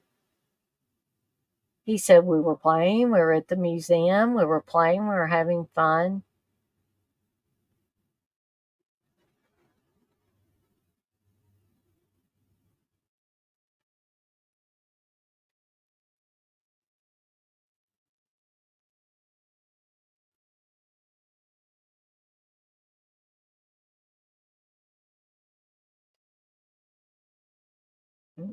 And Denise is pissed off at this point, which I would be too.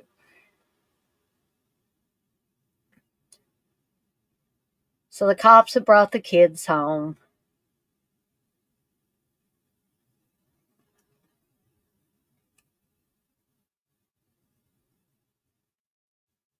So now she's talking to Cheryl again. She said, "People want you to promise through sickness and health and make that commitment, and then they want you to check out the minute there's a problem."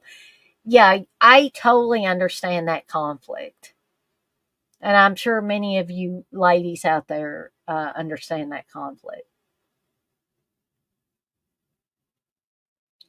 So Cheryl says, if you won't leave him, then you've got to help him. You've got to get him a doctor. And she says, "I hate doctors." So now we've got this, I guess he's like a hippie guru type of dude from the late 60s. So basically, Jay's been holed up in the studio for a week, not bathing or anything.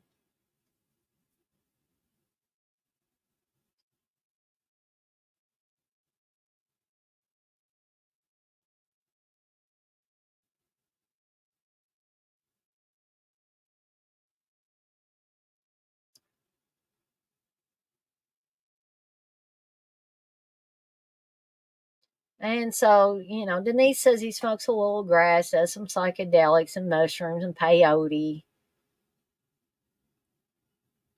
but he's down on hard drugs.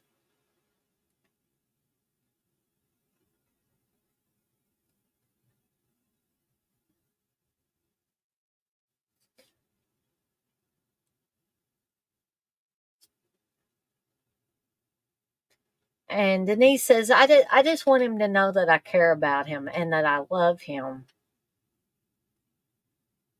And I want to make sure that he finishes his album.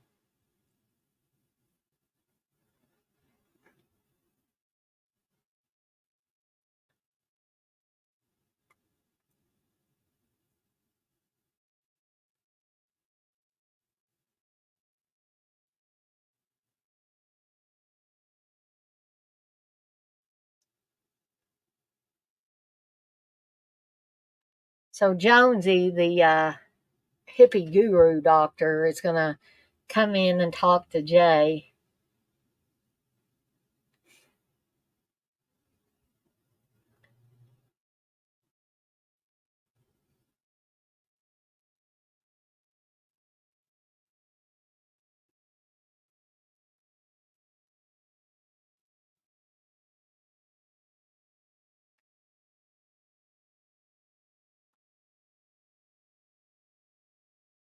So Denise is listening outside the door as they're talking. So Jonesy's brought some grass for him to smoke, obviously.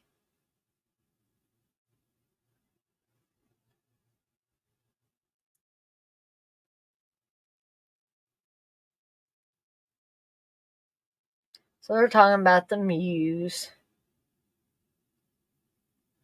And Jay says she lives in the cave where everything you ever lost lives. And he says, but you have everything, Jay. To which Jay replies, I had everything. I lost everything. But Denise leaves before he gets to the point. She hears him say, I lost everything that ever mattered, and she leaves. And then he says, till I met Denise. But she doesn't hear this part. He said, you saw her. And he says, oh man, she's so beautiful. And her kid, he says, I left her kid at the museum, man.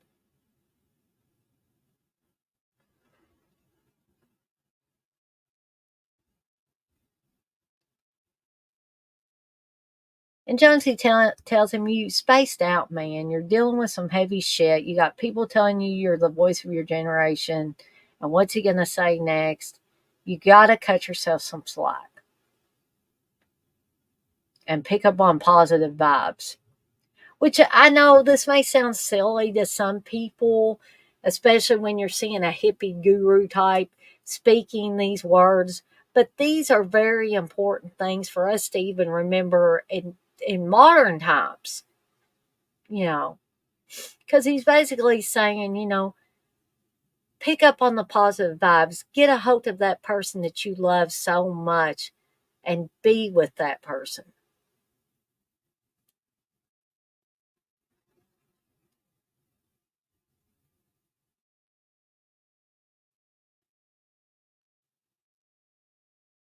So Denise is, she's back and she's hearing Jay's song.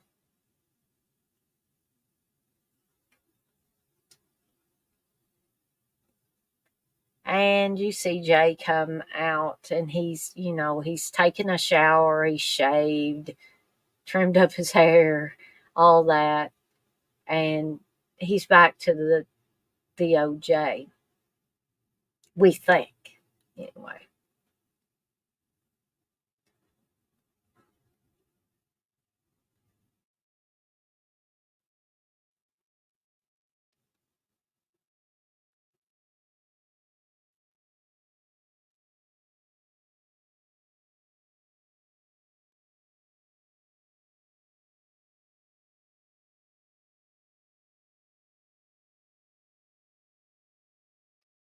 And she's telling him, I was so scared. I thought you didn't love me. And then you told the doctor that you lost. And he's trying to explain to her. Um,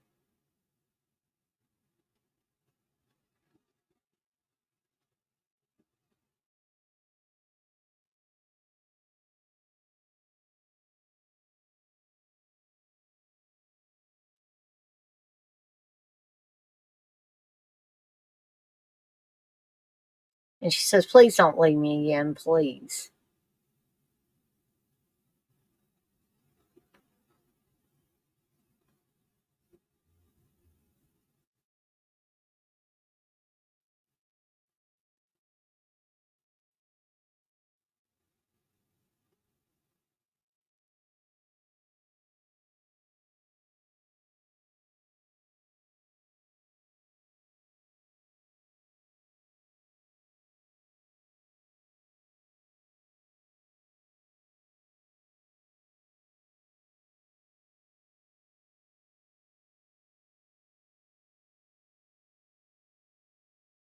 And he says, now we have to start working on your new album.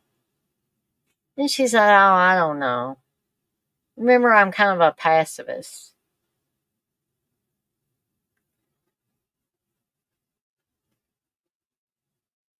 And he says, it'd be a concept album. only be so much better than what we guys are doing. So he really believes in her. It's just that things got in the way. And she says, well, maybe someday. He says, I want you to make this record more than anything I could ever want for myself. And that's the key point here.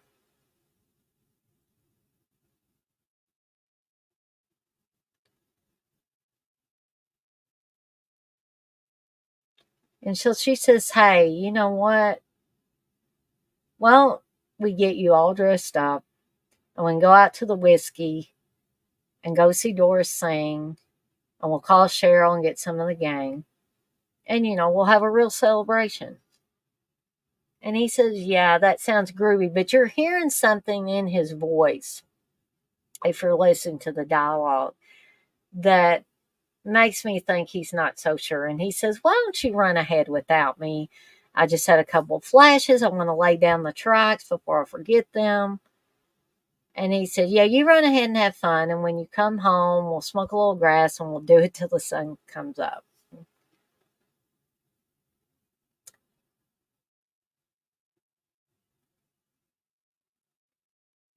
And he tells her, again, go have some fun. He says, and by the way, your mother, she was full of shit. You fit. You fit just groovy.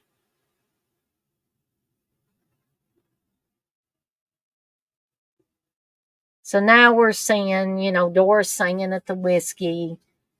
Um, we're gonna see Cheryl and Denise having a good time dancing and singing along. And then we're seeing this interspersed with Jay, who's, he's smoking a little grass outside their house.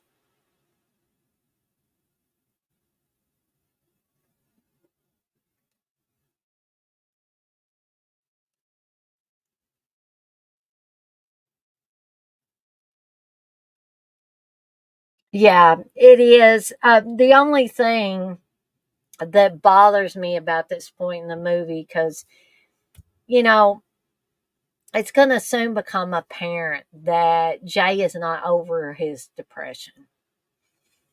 And we see him walking out. We're going to see him walking out literally into the ocean. And then it keeps flashing back to Denise dancing. He's slowly walking into the ocean. And what he's going to do, as you can see there, is drown himself. He's committing suicide.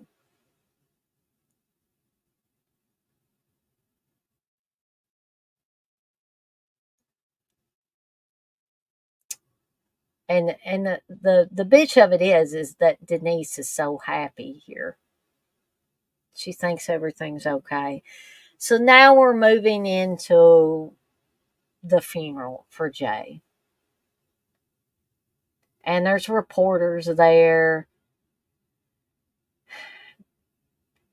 And there's, I guess, a fan of Jay's who blames Denise for his death. She's saying, why didn't you do something to stop him? This song "Man from Mars" is fantastic as well. And she says they think it's my fault. They think it's all my fault.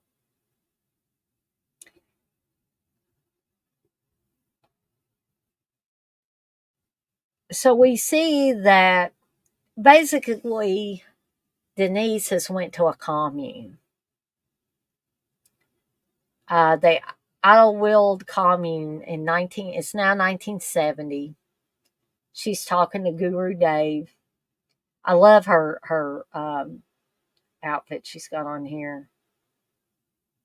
Yeah, blissful. And I think that a movie like this really shows that. It really shows that fans are so mean to girlfriends and wives.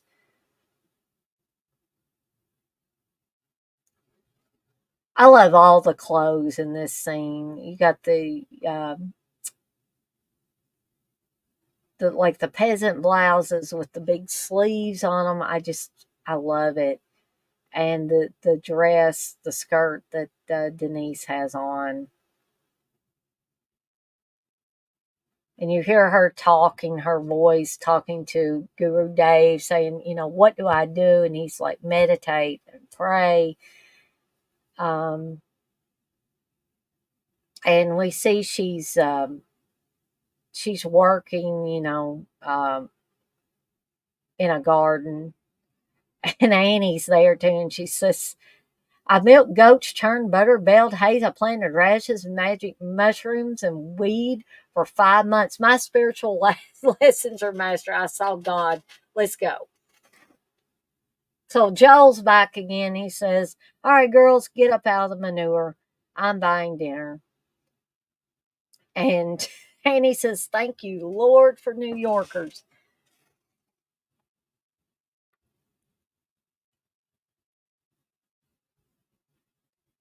And we're seeing some topless chicks here.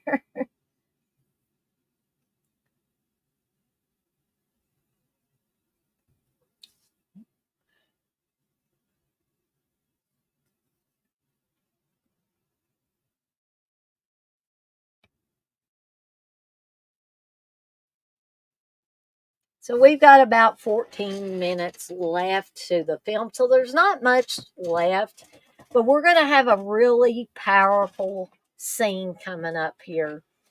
That, from the first time I watched it, and still when I'm rewatching it, I'll try not to get choked up here. Um, but sometimes I do get choked up when I watch this scene upcoming.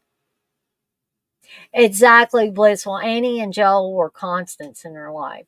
So we're seeing Denise sitting by the pool. Joel comes out there and he wants to know what she's doing. She said, I'm talking to my Jay. And he says, well, what's that supposed to be proof? And she said, because Guru Dave said that if I can help Jay let go of life, then I'm going to be okay. To which Joel replies, Jay did let go of life. He drowned himself. He's dead. You couldn't save him when he was alive, and now you're going to waste your own precious life.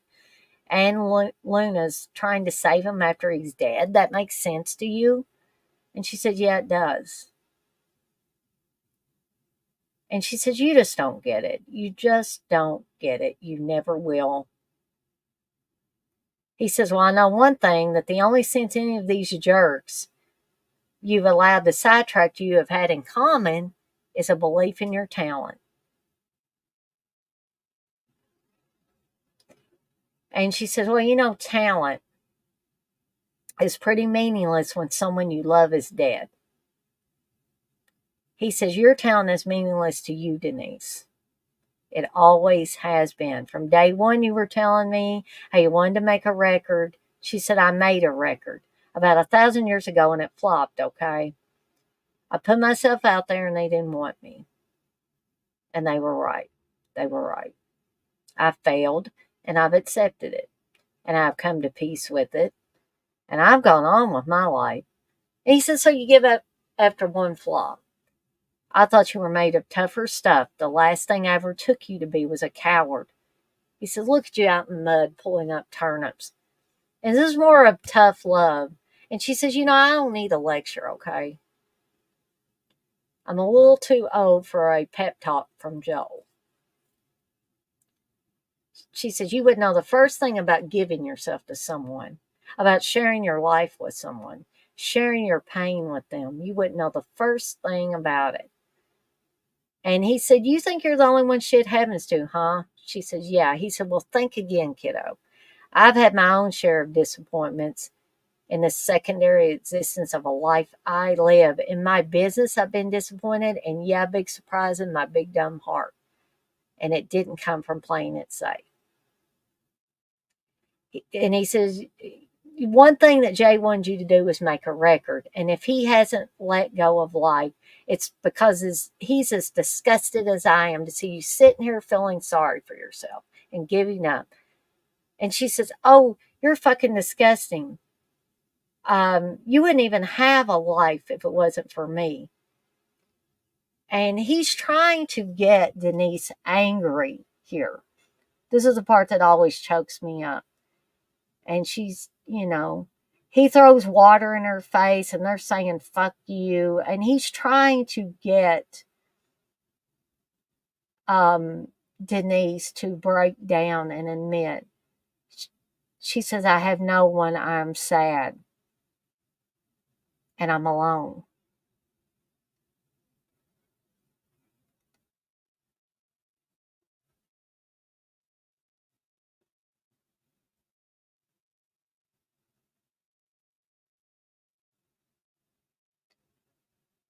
And the thing was, Joel had to get her to this point. Sorry, I'm starting to choke up here. He had to get her to this point for her to realize what she was doing to herself. And so now we're actually going to see Denise making her album.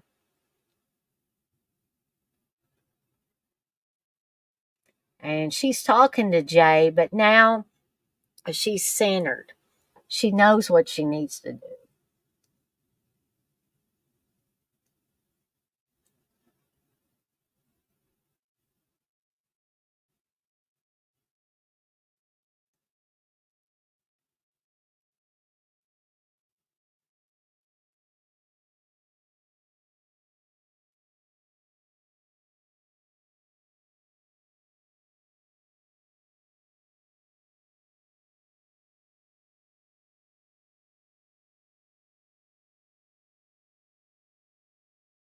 I love her outfit here too.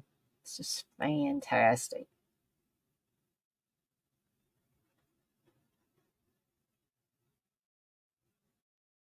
So this is the Carole King moment actually for me because we're seeing Denise at the piano and she says, this one's for you, Jolie. And we're going to find out that Joel was the grace of her heart, hence the title of this film.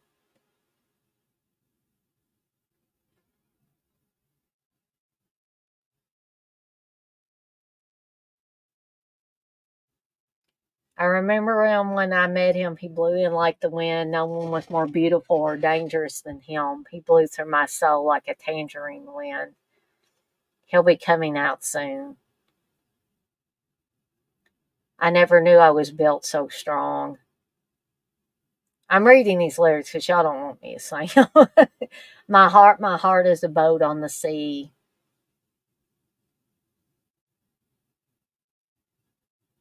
I never thought I was built for hurricanes.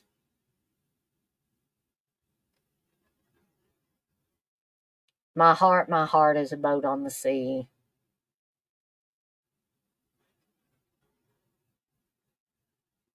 Luxury looms on a fog-bound day. I'm not alone now and I'm not afraid. I'm clean and I'm free. It's all stripped away. My debts are paid. I wonder if he ever looks down on the sea and thinks about the time that he spent with me. And some of this is about Joel or Jay. I mean, I know everything's exactly how it's supposed to be, all's right with this world. I never knew I was built so strong.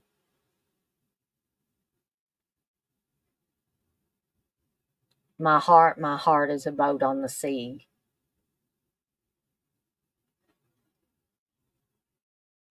I never thought I was built for hurricanes. And we see her mother singing her album, and it's a platinum album, Grace of My Heart. And over 1 million copies have been sold.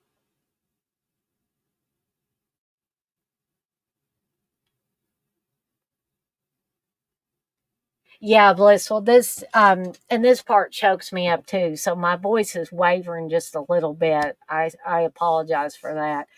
But yeah, I agree. This gives you goosebumps.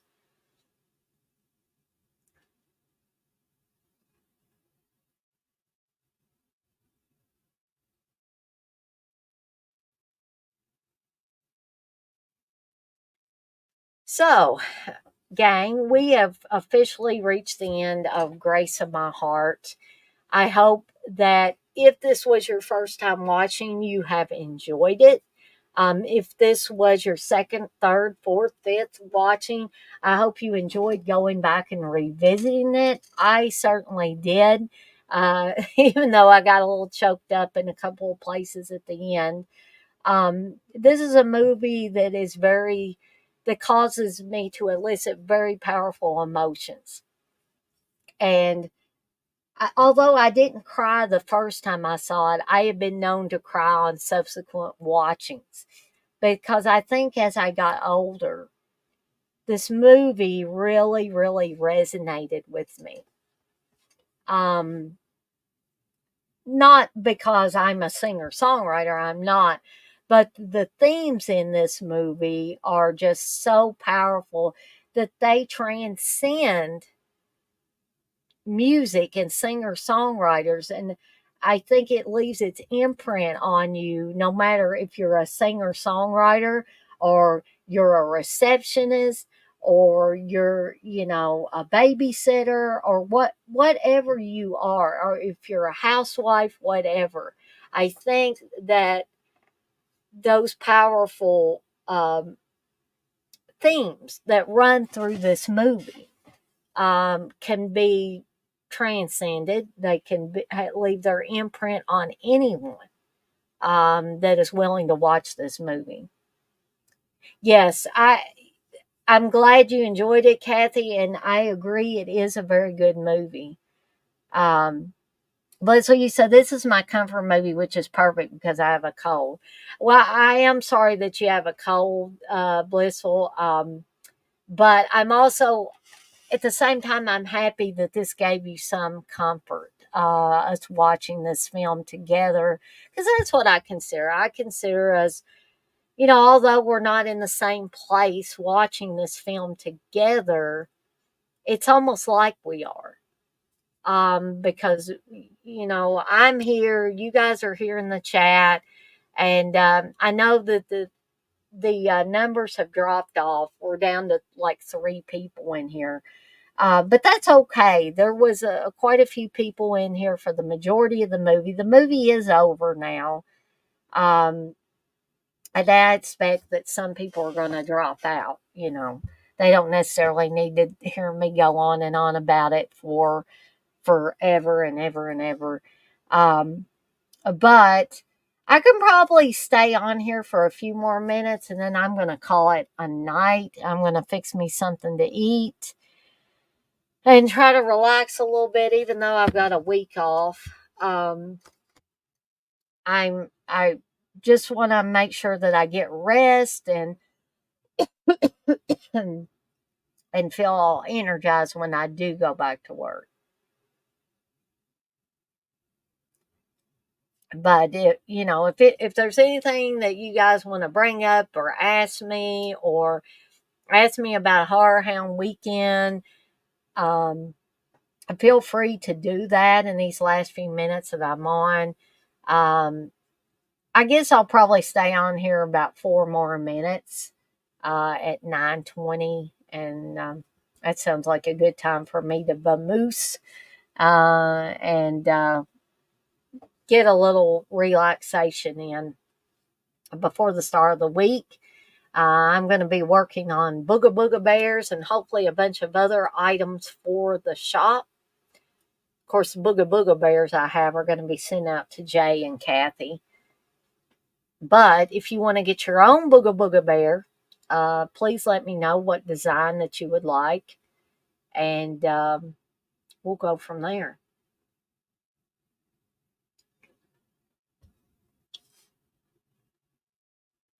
So we're hearing Elvis Costello. If you're listening to the music on the end credit sequence. Um, so for those of you that like Elvis Costello, and I like some of his stuff, you will enjoy that. Thank you, Blissful. Blissful says, I'm so glad you had a good time today and made more amazing memories. I certainly did.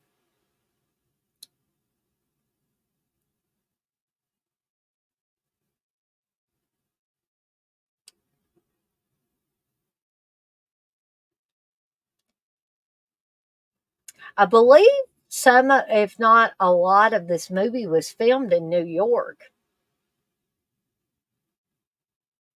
And it said that the characters and events depicted in this photo play are fictitious. Any similarity to actual persons living or dead is purely coincidental. But that doesn't mean that this can't be inspired by someone. Chris says, Dana, we were so happy to see you and Steve this weekend. We really hope to meet up with y'all more often, and we love you. Well, I love you guys very, very much, um, as well. And on that note, well, I got a couple more minutes, but I do want to tell you guys that I love each and every one of you, not in a gross way, but in a friend way. And I want to remind everybody to be kind to one another. Um, and, you know, I don't think we have a problem with people in here, the regulars, being nasty to anyone. Um, but I just always like to give everybody that little reminder when a lot of my streams end that, it's important to show kindness to other people, even if let's say they're from a different culture or they're a different age bracket or what they may have a disability, their sexual orientation may be different than yours. But let's just try to be accepting to everyone and be kind, love one another, share with one another. That's what I like to do on this channel is share. It's not to share in a way that, oh, I have this and you don't, or I got to have this experience and you didn't. No, I want to share because I want to leave the door open for you guys and gals to have your own experiences, your own things that make you happy. And I don't want you to ever feel like you can't do those things that make you happy because you can. I'm here to tell you you can. And I know this movie's probably making me feel all emotional and all of that, but I really feel these things in my heart. Sometimes I get a little rough with people when they come into my streams and they either act like I'm a big joke or they want to put me down for something I say. They want to put me down for having emotions. um that's just not right, you know. And that's the only time really that I get upset with people. And that's really the only time I tell people, well, you can come in here anytime you want. But if you don't like what I'm saying, if you don't like what emotions I'm projecting, you are free to leave at any time. No one's holding a gun to your head and making you come to these things. But everybody in here, I don't think I need to say that. Um, Blissful, you say I completely agree, Dana. Kindness is everything. It is, and it's all we really have in this day and age is the ability to be kind to another human being. I think it truly is. It's exactly the truth when someone tells you that it takes a lot more energy to be negative than it does to be positive, gang. It really, really does. I was trying to figure out how to say this. So It is now 9:21, and I said I'd be off here by 9:20, but you know me, I'm long-winded. But I hope that you guys and gals have enjoyed Grace of My Heart. I hope that many of you were able to watch it on your own as I was talking about it. Um, and I will be back tomorrow evening, tomorrow night at 8 p.m. Eastern Time, talking about 3 more Stephen King film adaptations for Stephen's Kingdom. In fact, I will be glad to let you know um, which ones I'm going to be covering. Give me just 1 second here. So, we will be talking about, hold on here, The Langoliers, Thinner, and the Shining miniseries. So be sure to tune in for all of that on Monday, starting at 8 p.m. Eastern Time. Tuesday will be another Everybody Wants England. I'm going to try to be talking about the Final Battle. I can't talk. The Final Battle and North and South Book 2. If something changes, I will be sure to let you guys know. Wednesday, me and TJ should return, unless I hear different from TJ, talking about some more Creep Show segments. Thursday will be another Seductive Poison, The Resurgence. I'll probably be doing another Triple Threat review show. Friday, of course, will be another Midday with Dana and Jay, unless something happens. I hope it doesn't. And this coming weekend's watch along, Stir of Echoes, will be another film that has Aliana Douglas on it.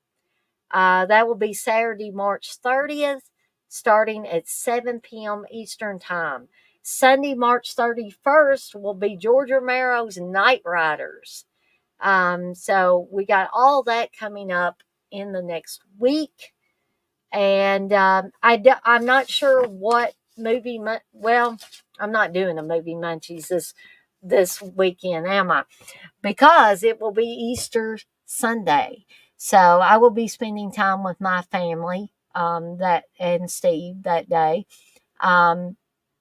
So that's what I got coming up for the coming week, barring anything happening like sickness or just being wiped out or anything like that. Thank you, Blissful. Blissful says great live.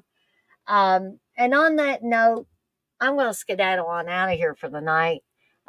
Get me some rest, take care of the animals, and I will see everybody next time. Y'all have a fantastic rest of your Sunday and a beautiful Monday. I'll see everybody next time.